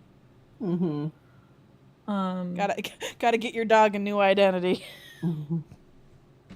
Change its name, dye it purple. It's gonna take her a while to see if that's gonna work, though, because when I say I've never seen anything like it, I mean, you go to her channel, her most popular videos, or a year ago, let's just say a year ago, million view videos every 3 days, not a big deal, de rigueur for her, not surprising at all. But now her videos are getting like 15,000 views. Well, here's the thing: the rebrand won't like the previous rebrands. It won't be just same thing, different name. It will be different name, new thing. Yeah, we'll see. So she's gonna start over. She's not gonna try and save the channel. Like I said, No. she's gonna find a new grift. Yeah, she better fucking find it fast, because holy shit, what a crash. Well, she's the thing probably is sitting how much on some money did she money, make so, off yeah, this? yeah. She probably has some money put aside. So Y'all say that, but she could have James Somertoned her way through it. I mean, maybe. Yeah, we don't know her financial situation, so. But I'm also saying it's possible she can lay low for a little while. Yeah, 'cause, absolutely. I mean, when you're a she could shitty Jenna boss and Marbles you it take for- advantage of the people who work for you, sometimes it means you can afford to lie low for Yeah. a bit. the thing that I remember a lot is those guys who were basically putting her business in the street when all this first went down, is they talked about how eager she was to be a landlord. That was the So- funniest fucking thing. Yeah, so maybe that's where all the money went. Maybe she's just decided, fuck this shit, and she's going to be a landlord now. But yeah, so like I think you know, maybe she'll move on and be like Tommy Tallarico. It would be... He's fine because he has ridiculous amounts of money. Yep. There's a lot of people who, I mean, I am. What if she? When we talk about like people who like they seem cancel proof. Can I tell you my what would mind be the funniest thing? What? She becomes an MLM influencer. That'd be hilarious. Thing. But when we talk about people who are cancel proof, my mind automatically goes to Ice Poseidon and Logan Paul, because those were guys who got real deep in on the NFT grift, like repeatedly over and over. And they scammed easily 7 figures out of their fan bases, and they're just kind of like chilling. Like CoffeeZilla kind of has like the indisputable evidence of their fucking chicanery, but no one cares. And they're just kind of merrily we roll along about it. It's like just nothing's happening. Because they have the kind base. Yeah. Well, it's not just their fan base, they have a segmented fan base. Yeah. And like there is an entire demographic of their fans who do not give a shit about them scamming. It doesn't matter. It doesn't mean anything. What does that mean to like a 13-year-old? Exactly. And they think it's there. Like, again, this is a thing like H-Bomb talks about, like with Melania Trump stealing Michelle Obama's speech. There's going to be a segment of like the reason that did not like destroy Melania Trump is the people who like her think that's a cool thing to do. They think that's like getting one over on people. I think it's I also think it's more likely that just they didn't know. Because why would they know? Well, it was like they didn't know, and then it got revealed, and they didn't care. And exactly. Yeah, but it's also like what channels did it get revealed, and I think that also matters too. Because like if it didn't get, even if you told them, I bet you $1 million they wouldn't give a shit. Oh no, I don't think that. I agree with that, but I also think some of them just never found out at all. Yeah, like it just they didn't know because they weren't paying it. It wasn't something they cared about. Well, it's also she didn't write the plagiarized script. The person she hired to write the speech plagiarized the speech. Mm-hmm. Yeah, I remember that because there were a lot of jokes going around about, were they trying to throw her under the bus? Were they doing it on purpose? No, it's just. Well, whereas like, but so that person will still get hired to write other Republican speeches. Yeah. Because the people who will hire them probably heard it because it's political circles, and also they don't care. And they also don't care. So it's like, I'm not saying like Trump supporters found out about it and didn't care. The average Trump supporter probably doesn't know the name of the guy who wrote the speech, the plagiarized speech. So it's like levels of like the people who would know that speechwriter's name probably know it's plagiarized and don't care. But yeah, I forget if it's Logan Paul or his brother, but I was watching some YouTube that was going over the older of the two. Logan. Okay, so Logan is the older one. Yeah. All right. And Jake's comparing him rat. to And I don't usually use the comparing word him- rat like that. comparing him to his younger brother and saying the older one is clearly smarter because while he has a big fan base on all the social medias that he's on, he is aware of who uses what social media. So, like, all his stuff that's aimed at younger people is on, like, TikTok and YouTube. And all the stuff aimed at older people is podcasts and whatnot.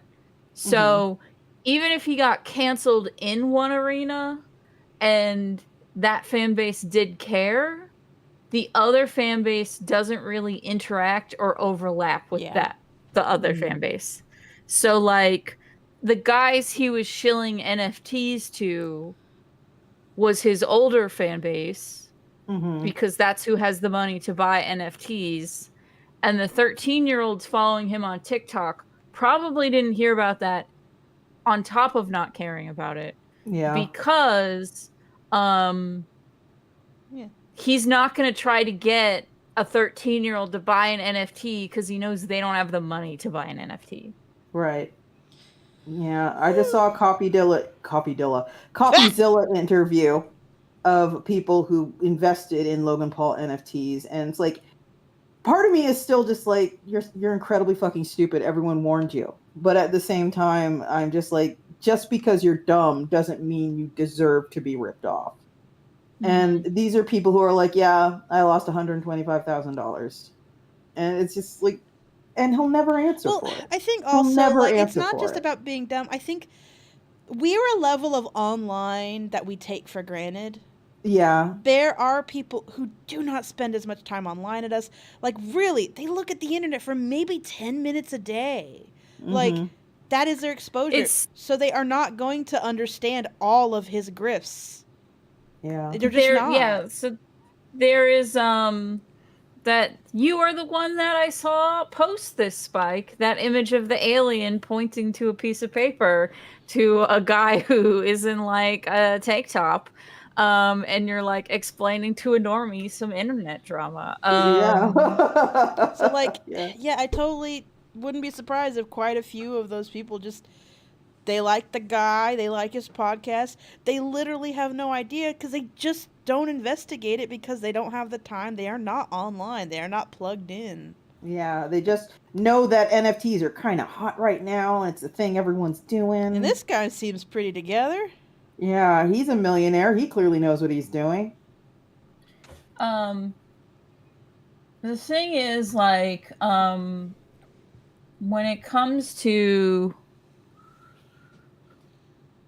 NFTs and shit like that, while obviously Logan Paul is partly responsible for conning all those people, I feel like more people should be mad at, like, Jimmy Fallon and Paris Hilton. Yes. Because, like, did you see that thing that was their talent agency that represents them is run by a guy who runs like Bored Apes or something. Yeah. And that's why all these celebrities got on the Bored Ape train, because it's like their agent is telling them to do it. So like I feel like that conned way more people than Logan Paul. Well, here's the thing.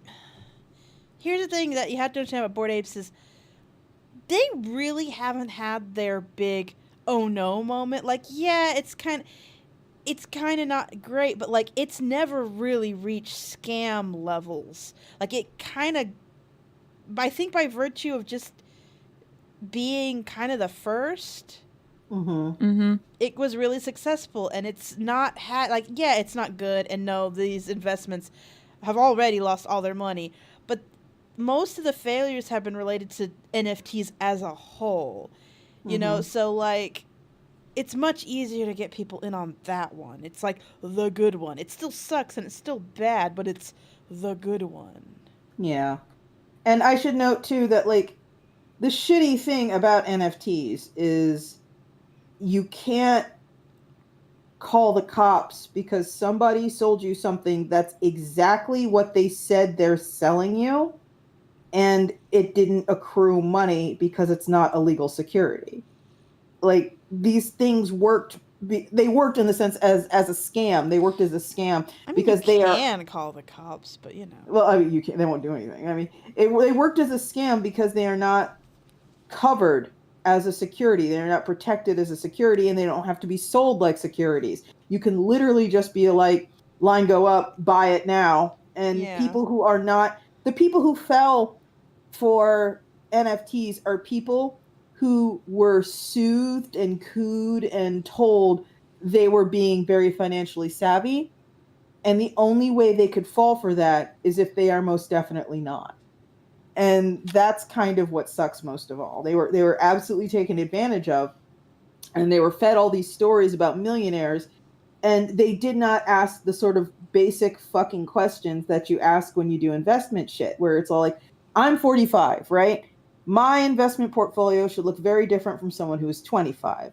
I'm not a growth investor, I'm a value investor, so my portfolio is going to look very different from like a dude on Wall Street bets who is just selling calls all day. This isn't a one size fits all thing, but these people were never told anything like that. They were just, buy this, get rich, line go up. And they'll tell you it's very complicated when they're confronted and asked to explain things. But in reality, what drew them in was the simplicity. Just, okay, tell me what buttons to press so I get rich. And that's fucking horrible. It's fucking horrible that there are people who aren't going to get to go to college because their dad fell for this. It's fucking horrible that there are people who aren't going to get to retire on time because they fell for this. It sucks that there are people who their car is going to break down tomorrow and they won't be able to fix it because they fell for this. And that sucks. And those people should be protected. And it fucking annoys me and pisses me off that this scam was manufactured in such a way that these people they have no recourse. Yeah. It sucks. Yeah, it does. Sorry, I'm lounging. I don't It's know okay, if you it's can obvious that I'm lounging. I'm mostly just like, You're fine. I'm looking at, I'm making this dumb picture and I'm trying to decide if I like it.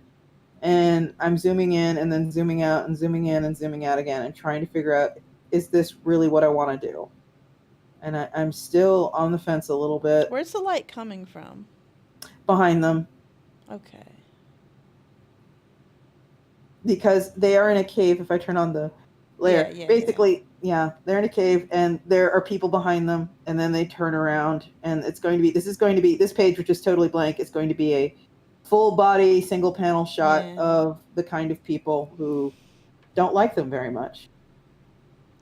It's going to be great. I think there are some lines that are kind of don't make sense. Yeah, I'm trying to establish their shape. I'm being very fudgy with the lines. That's fair. I'm fudging. You gotta fudge sometimes. Oh, that's fair. Yeah. I think I'm convinced this can work if I turn off that. I think I'm okay with this. Let me just see what I can do about their big dumb eyeballs. Their eyeballs, which when they get very stressed, they contract into slits. Oh, hey. I'm going to use this to show people something. So, hey, I have dropped basically these guys, like they're literally marsupials, but they're basically kind of marsupials.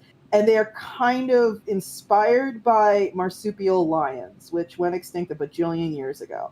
But they're kind of inspired by like a marsupial lion kind of thing. So they don't have the same setup that we do. And that's just for my own amusement, mostly. Like they could just be mammalian and have placental reproduction like all the rest of the mammals. But are you about to talk about their junk?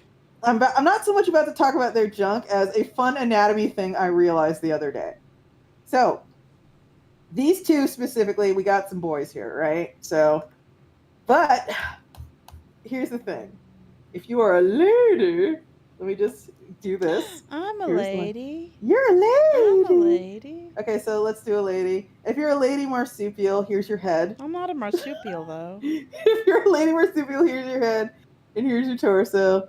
Now, one thing you don't need as a lady marsupial is childbearing hips, right? You don't need them. I don't need them now. As a lady marsupial, you do not need You childbearing. can aids. have And them. another You want thing them? you don't need, if you are a lady marsupial, is a front butt. You don't need tits. So the lady marsupials do not have hips and they do not have tits. So here they are. There's a leg. Let's put their leg there. Ta-da! Lovely little feet. There they go. There they are. Wow, it's beautiful, Spike. It's gorgeous, isn't it? It's beautiful. It's beautiful, So Spike. they're very kind of straight up and down. But here's the fun part. So I've decided that Got a pouch? the pouch is there and it's vertical. And when you got the baby in it, the baby's head does not stick out, but it's kind of like the pouch is all distended and here's a head of hair. So that's kind of what it looks like. Mm-hmm. And That's a if small I'm pouch going to relative. put and the thing is the pouch that the fetoid, the jelly bean lives The little in, freak? the little jelly bean lives in, Little bean freak? they have to get from here to here. Oh, yeah. And you know how the kangaroos do it? Oh, yeah, they gotta climb all the way up and They then got latch onto a a ton of teat. hair. Yep. The ladies of this particular species of sapiens, they got just a ton of hair. Baby's just got a rock all like climb. that. They need those rock Yeah, and that climbs. works fine because I've already established the boys have kind of a pelt that goes across their head and on their backs and like down the small of their backs. So they kind of have a lion thing going on, which is like the marsupial lion thing. Eki does not really have one because Eki is in a perpetual state of starvation by choice. So a lot of his hair has fallen out. So he doesn't have a lot. He's Excuse like, me. yeah, but Bettany has a lot. And if you see Bettany without his shirt, you'll see he just has a lot going I on. don't want to see him without his shirt.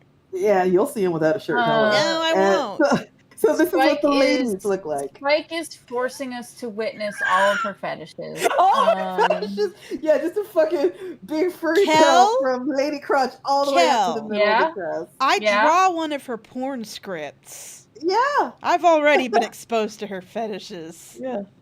Hot pouch ladies in your area, yeah. And so that's kind of that's something we haven't seen a lady. A lady? When am I getting that Is- script, Spike?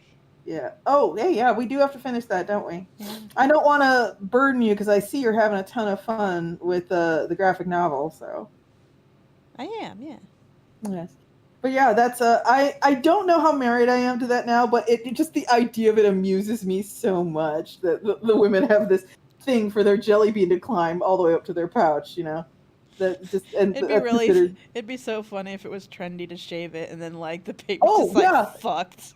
Yeah, the brain is absolutely fucking. My brain is absolutely fucking going there because obviously they're sapient, you know, so they're gonna have a say in how they present. So I'm just really interested in like sort of like developing a culture. Like, there's going to be a whole bunch of like complicated things.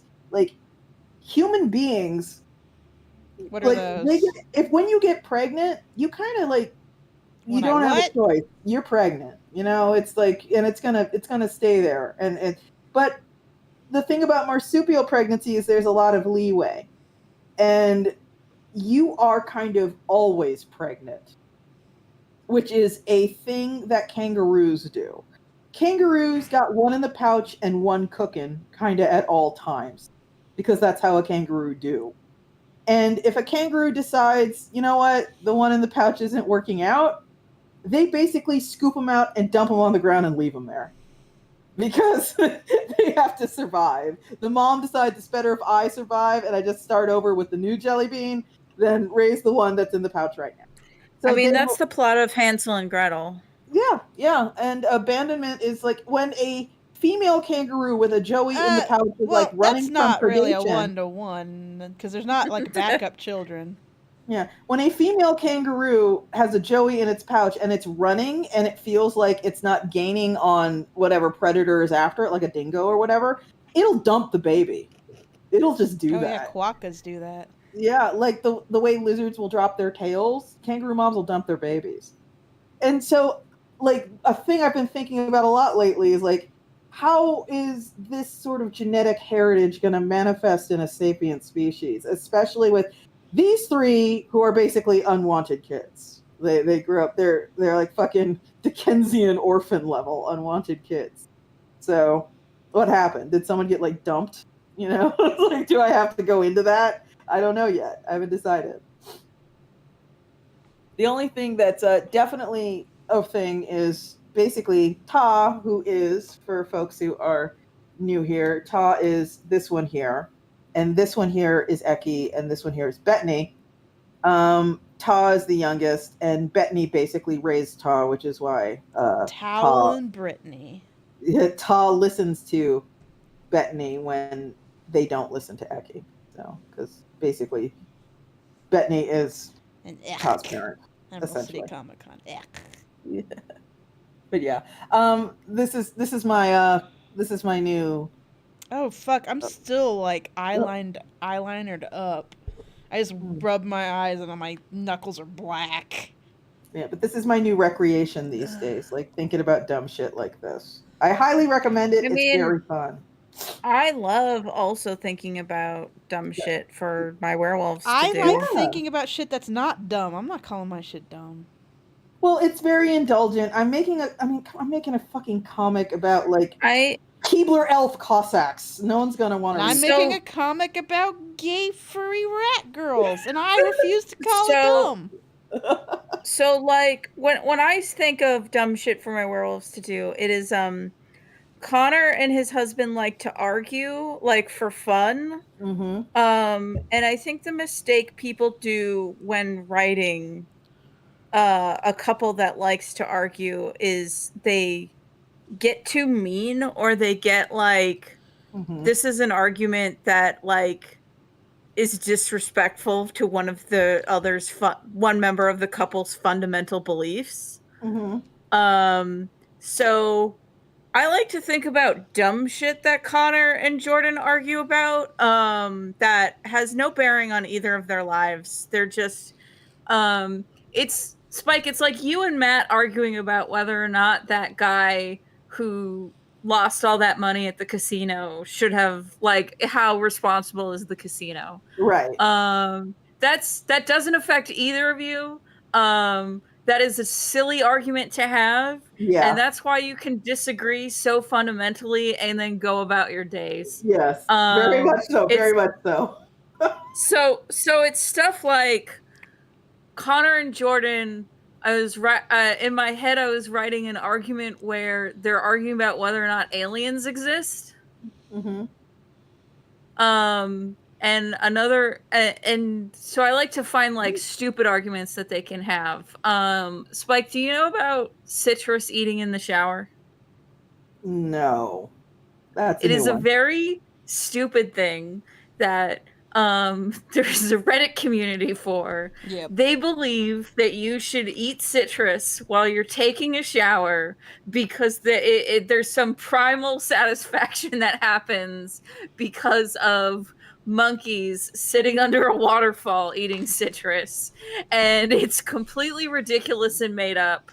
But I was like, that is a really stupid thing for people to argue over. It is. And so I was like, okay, out of Jordan and Connor, who's on what side in that argument? Oh yeah. I totally get that. So that's the dumb shit I try to think of for them, because the arguments are dumb and don't matter. Yeah. I have good ideas about dumb shit. Sounds fake. No.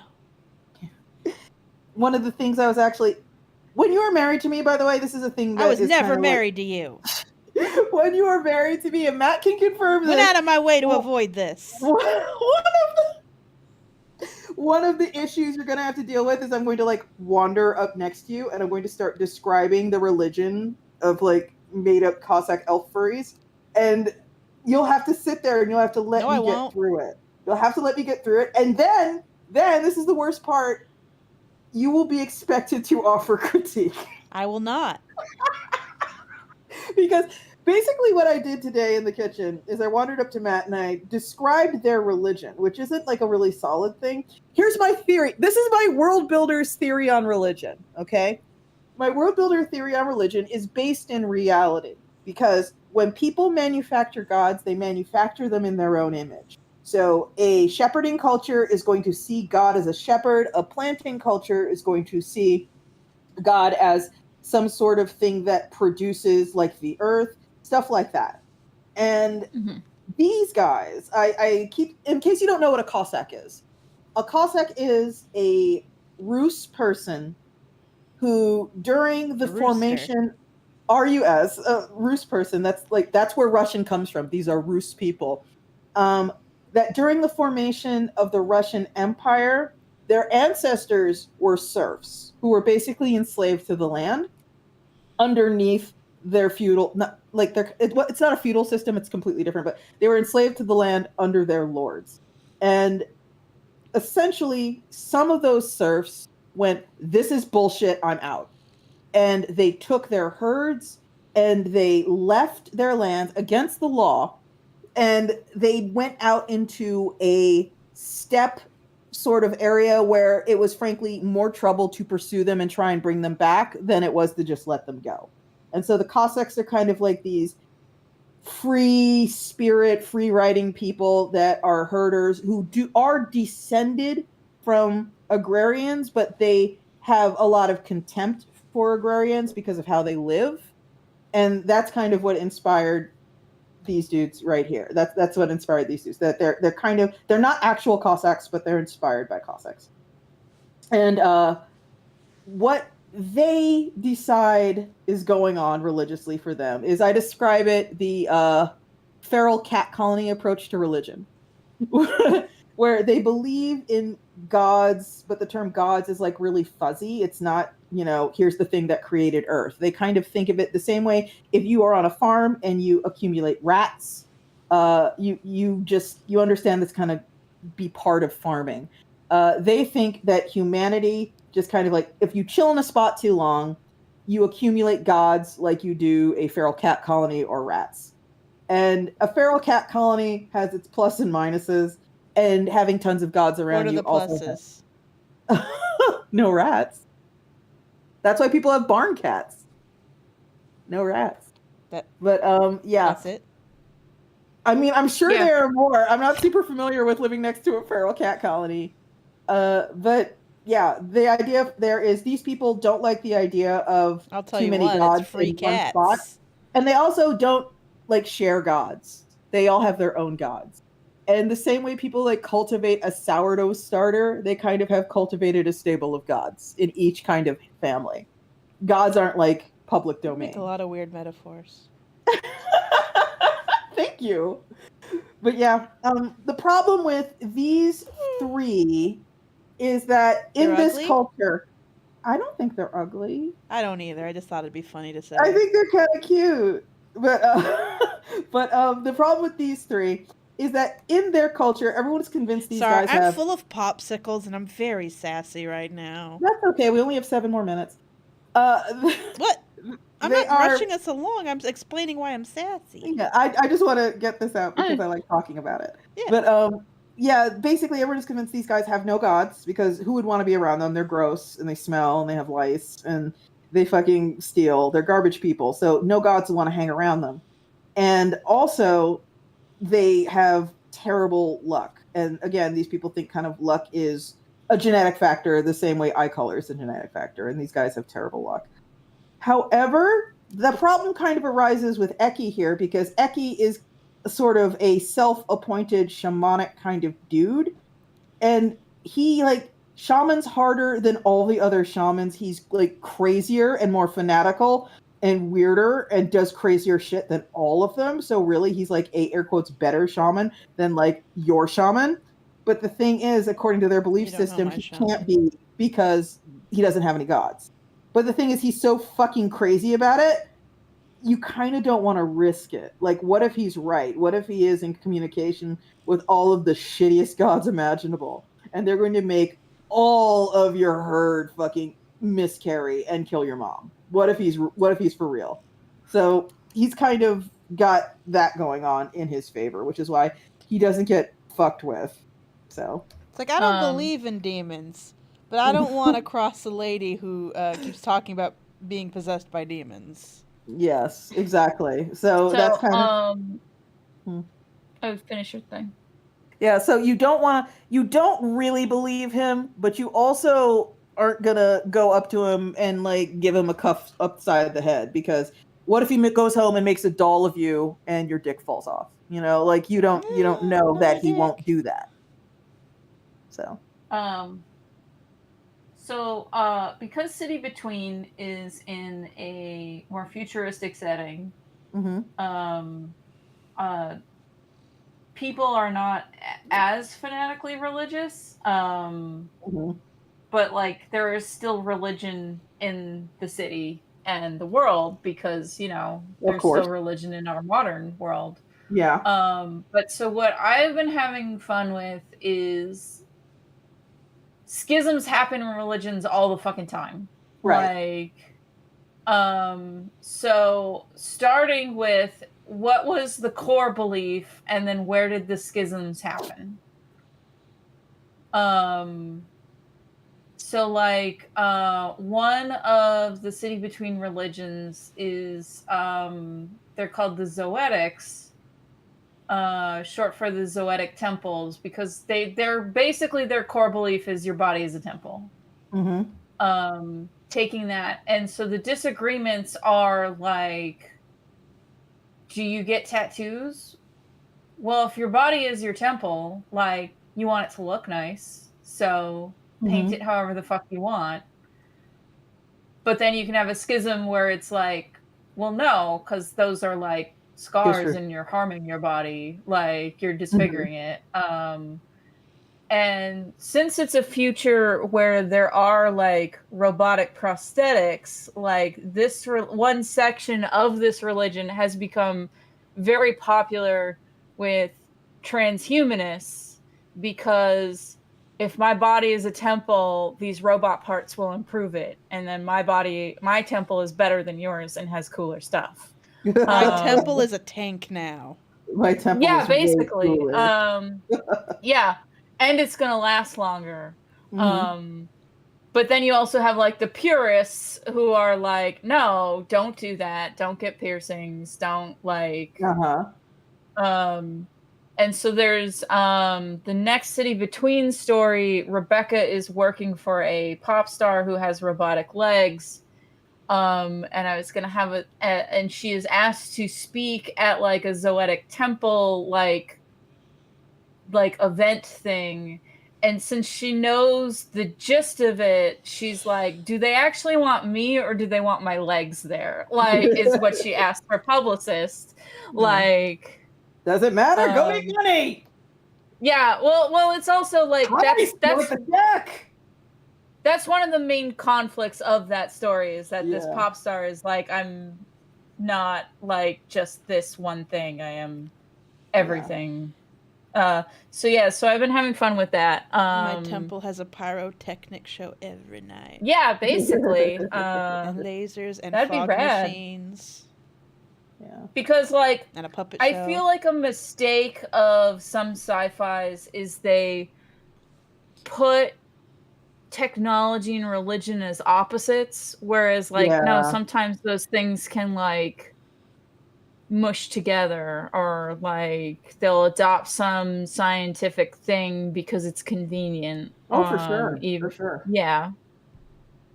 Yeah, I mean, one of the things you can kind of almost compare it to these days is, here's the thing.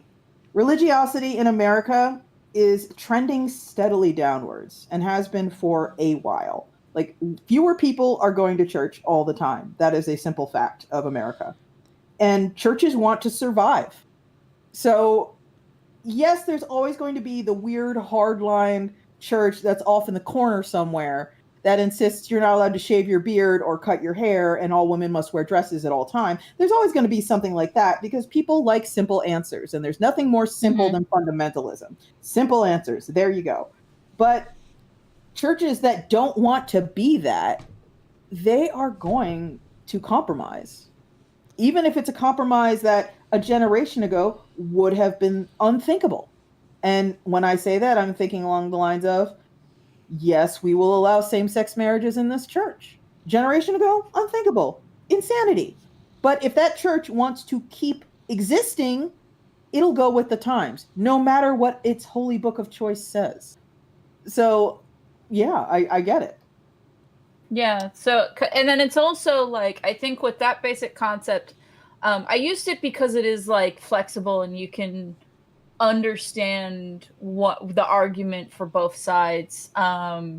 Just even if they go to more extremes, like one sect, I was like, they're gonna be vegetarians because, well, if my body's a temple, that cat's body is its temple, Yeah. and so Very you shouldn't go, natural. you don't go around smashing other people's windows. You wouldn't so why vor a would you? temple. Yeah. Oops, I didn't mean to punch the mic. You know what? but I did. think I have come to a decision. I think I'm gonna stick with the shadows here. I think it's gonna work. I'm okay with it. There we go. Yeah. And feel free to give me any input, folks listening. I mean, I think it works. I mean, So- I have input, but I know it wouldn't. You don't want it. Well, not that you don't. No, that's not how I meant to. I meant like I know what you're going for artistically. Yeah. I know what your goals are, so I don't think my input would be welcome. What about your input would be contrary to my goals as an artist? Well, we already talked about it. Oh, it's like, because technically there are parts of them that would not be highlighted. Yeah, like the Yeah, hat yeah. rim is confusing me. I don't like it, but Oh, I know like you're going for something specific, so it doesn't matter if I like it or not. You know what I okay. The mean? newsboy Hey. hat brim or the Lynx hat brim? The newsboy hat, like the front. Okay. Yeah, okay. Like the way it's catching light at the bottom of it, my eyes Yeah. don't like it. I got you. Let's see what we can do about that. Is that on the highlight level? Kinda. Let's see. Get rid of that. Spike, do Mhm. your Keebler elves, do their eyes do that thing some animals do in the dark where it reflects more light? They do not have eye shine, no. Lucidatum, I think. They do not have eye shine. I think I said those words very wrong, and that's fine. However, unlike us, they spent a lot of time outdoors as a child, so their eyesight is way better than ours. Oh no, I meant like the glow. Yeah. you know, yeah, where they glow. Yeah. Yeah. No, they do not have eye shine. Okay. They are predators. Well, they are descended from predators, but they are like it's Well, I like mean, like, raccoon level. Deer's predators. eyes do that. Yeah, Yeah, it's like not deer's specific to eyes do predators. that too. Yeah, It's really common in uh, cows. Yeah, they are not low light. They are not descended from low light hunters. So again, prey Yeah. animals do it too. yeah, I get you, but it's like basically what I am picturing when I am picturing whatever they're descended from is I am picturing a little guy. marsupial lion, but at the It's a little same guy. time, it's something that decided to stand up on its back legs. So it's not like it's not an ambush hunter. Do they have tails? They do. They actually have sexed tails. They depending on their chromosomal makeup at birth. I'm going to draw some butt cheeks and I'll show you. No, not a butt cheek. Here's a boy butt. No! Here's a girl butt. They do basically have the two sex set up when they're born. But if you are a boy, your tail is like a little diamond like this. And if you are born with their equivalent of two X chromosomes, your tail looks like this.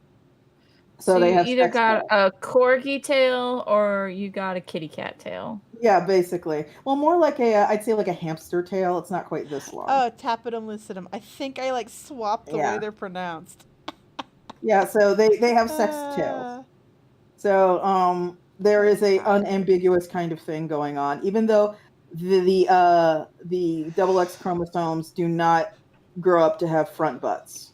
So yeah, I hate that you keep saying front butt. that's what tits are. They're a front butt. I hate it. It's not what they are. Also, front butt is what people say referring to something else. I know, but here's the thing. That's what they are. Have you ever seen like a chimp in heat? Like when we decided to stand up, that's kind of where the sort of That sexual maturity in a doesn't matter female to comes me. I still Okay. don't like front butt. from.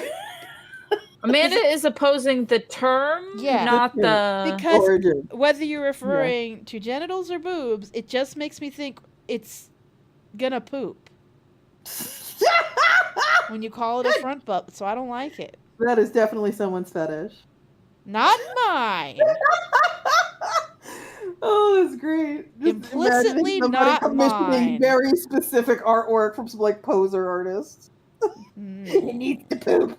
No, I don't like it. It's true. It's true. I'm on a popsicle high. Don't ruin it for me. I love ruining your popsicle. I've eaten high. 3 popsicles. Good lord, woman. They're That's a very lot of good. popsicles. Yeah, I had 3 I popsicles. wish I had popsicles. I've earned it. The gas station sells, the icy pop style ones? Oh, are they like the rocket pops that are red, white, and blue? No, ice pops. Oh, okay. Like the ones plastic that are tubes. in like plastic that you push up. Yeah. Yeah, the plastic tubes that you put in the freezer when it's like Yeah. they're like tubes full of juice and you put them in the freezer. Oh, Otter Pops.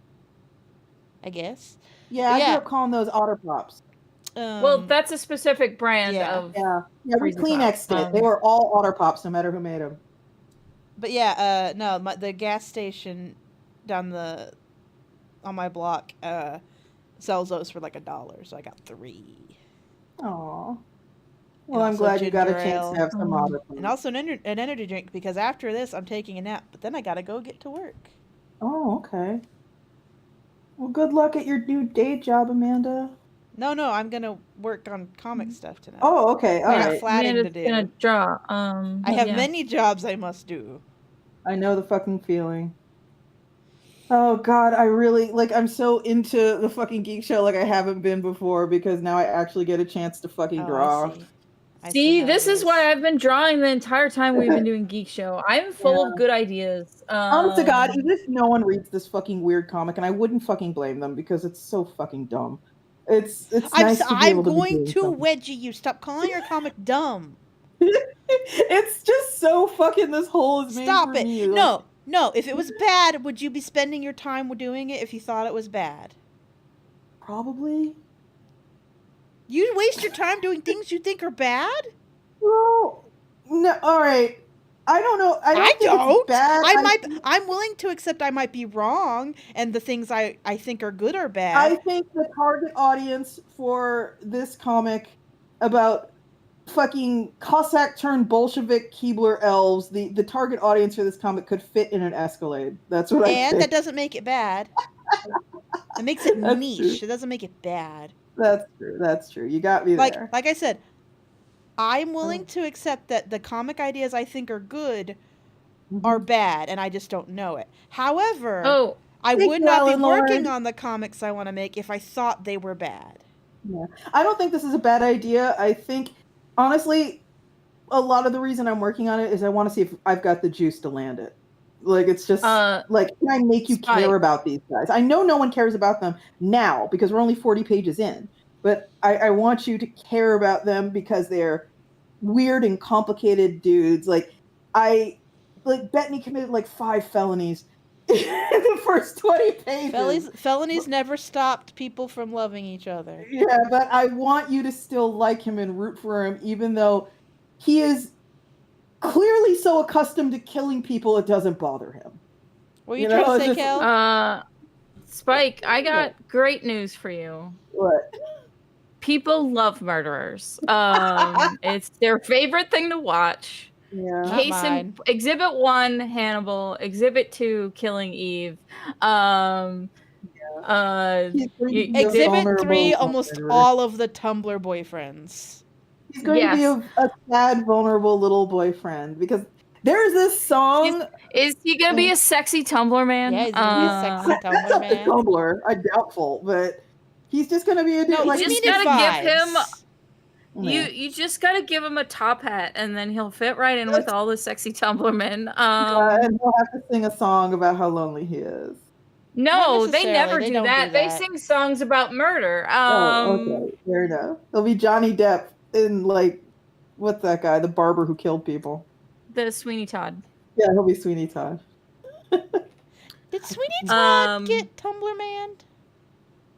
No, but JD and Heathers did.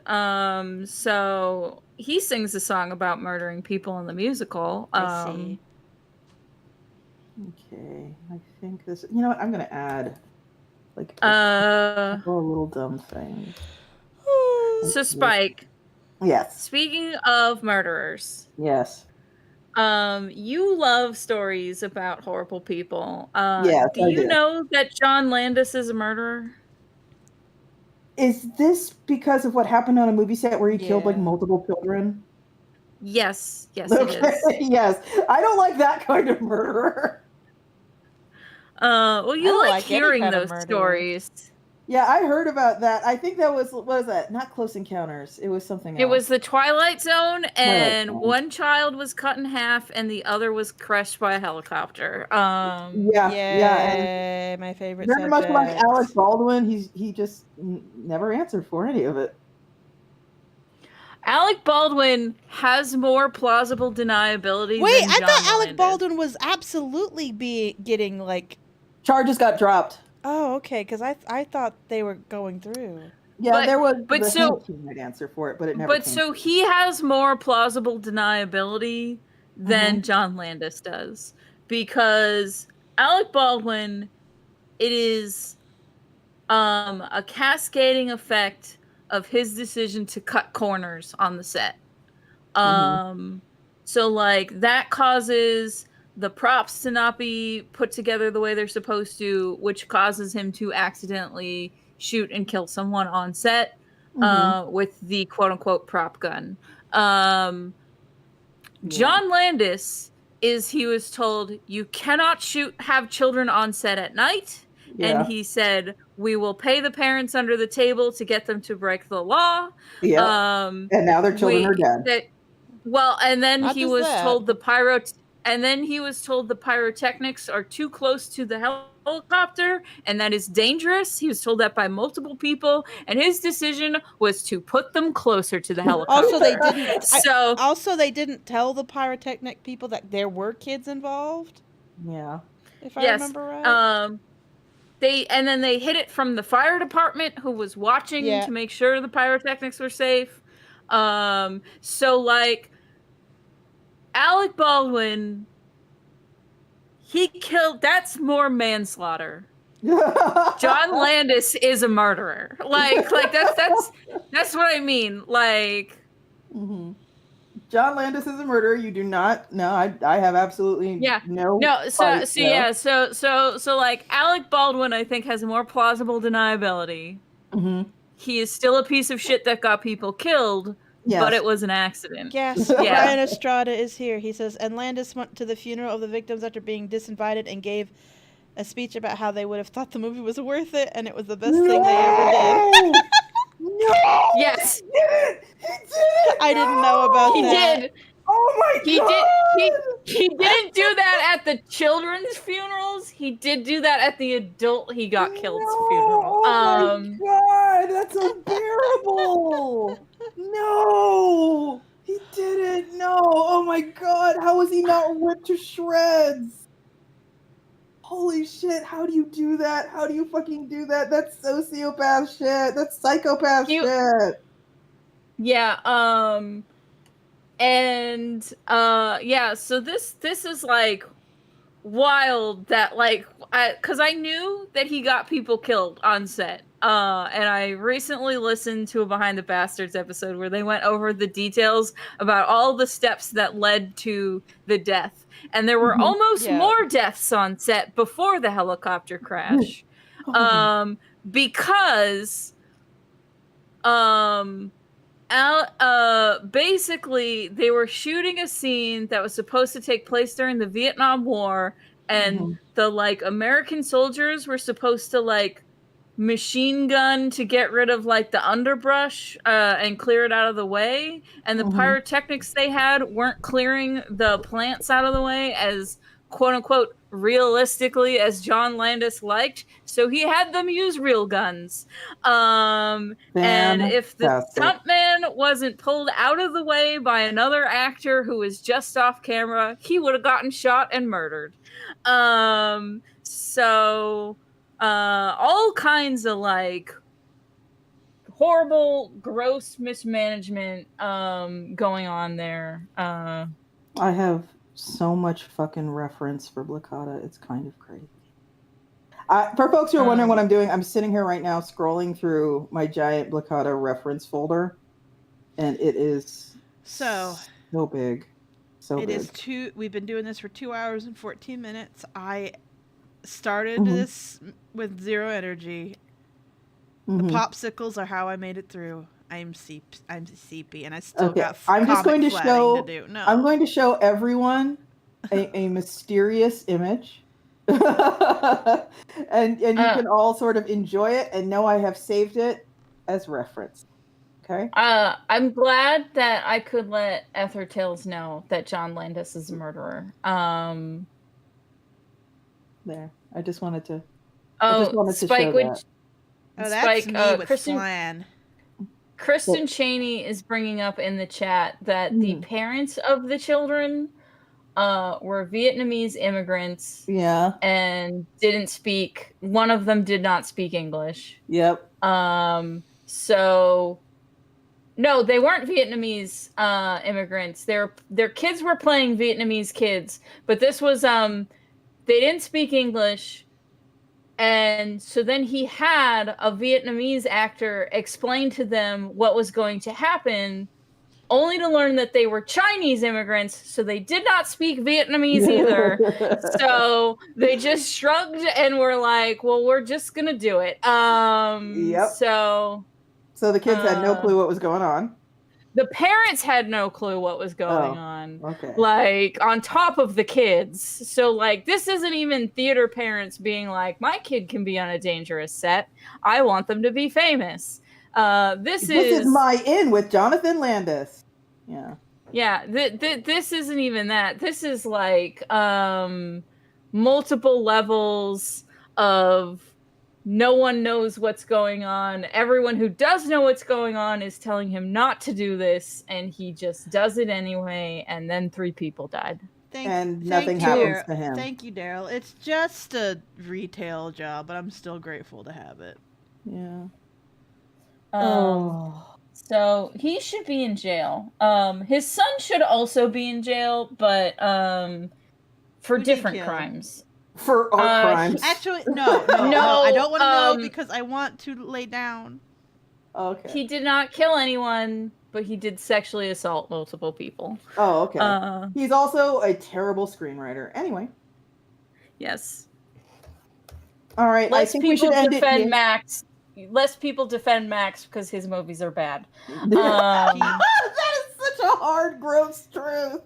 Peas, I long to mimir. I'm so eepy. All right, let's go. All right, everybody. Thank you so much for coming. If you would please sort of like be nice, it'd be cool if you could like this stream and you could follow Iron Circus Comics on YouTube. That way, if you also select the little bell, you'll get an alert every time we are doing one of these shows. It's super fun to do these where we just drop a bunch of shitty spoilers for our comics and ruin everything for you, and you get to watch us draw. It's super fun. The comic page you have been watching me draw is for Blickada. It's my comic that is inspired by the successes and failures of revolution, caste systems, horse cultures, pre-modern Russia, and lonely garbage boys, my favorite thing on earth. If you go to http:// not HTTPS, because it won't resolve if you use the S for some reason. If you go to http://blickada.com. Oh, it's because you don't have the secure certificate. That's why. Yeah, I just have it set up to forward, so. Yeah. But yeah, if you go to blickada.com, not HTTPS, HTTP, you can read the 45 or 46 pages of the comics I got up. You have been watching me draw page 47. And I would really like it if I got more eyeballs to read my silly little webcomic. I am most active on social media right now on Blue Sky. I also have a co-host. I am Iron Spike, all one word, on all of those. I founded and run Iron Circus Comics and Iron Circus Animation. If you go to ironcircus.com, you can find the latest graphic novels we've published. And if you go to lackadaisy.com, you can see all about the animated series we are now working on. I super appreciate your support, everybody. Have a wonderful rest of the week. I'm Kel McDonald. I make comics you can read at kelmcdonald.com. If you have also been watching my stream at twitch.tv/kelmcdonald, I have been drawing a page of my comic, The City Between, which is about gay werewolves in the future. You should all go read it, and you should subscribe to me on Twitch. I stream fairly regularly, as long as I have a co-host. And because otherwise I just sit there and just watching me draw is dead air. kind of, yeah. And social media is dumb and I hate it. So Fair enough. but they are linked on my website, so you can just click through my website and follow me at whatever. That's it. I'm Amanda. Go to my website if you want to find more of my stuff. AmandaLafrenaas.com. Link is in the description. I have a temporary hub that links to all of my stuff as I slowly rebuild my portfolio and my store and my blog. I'm doing it all. But it takes time, and I don't have a lot of time to do these things. Anyway, so until then, I have a little hub that links to all my social medias, the different ways you can support my comics, buy my comics, buy comics, yeah. I don't know Buy why I comics, said- everyone. Just buy I'm comics. so tired. Anyway, good night, y'all. Good night. Thank you so much Good for night. coming. Y'all are the best. Bye.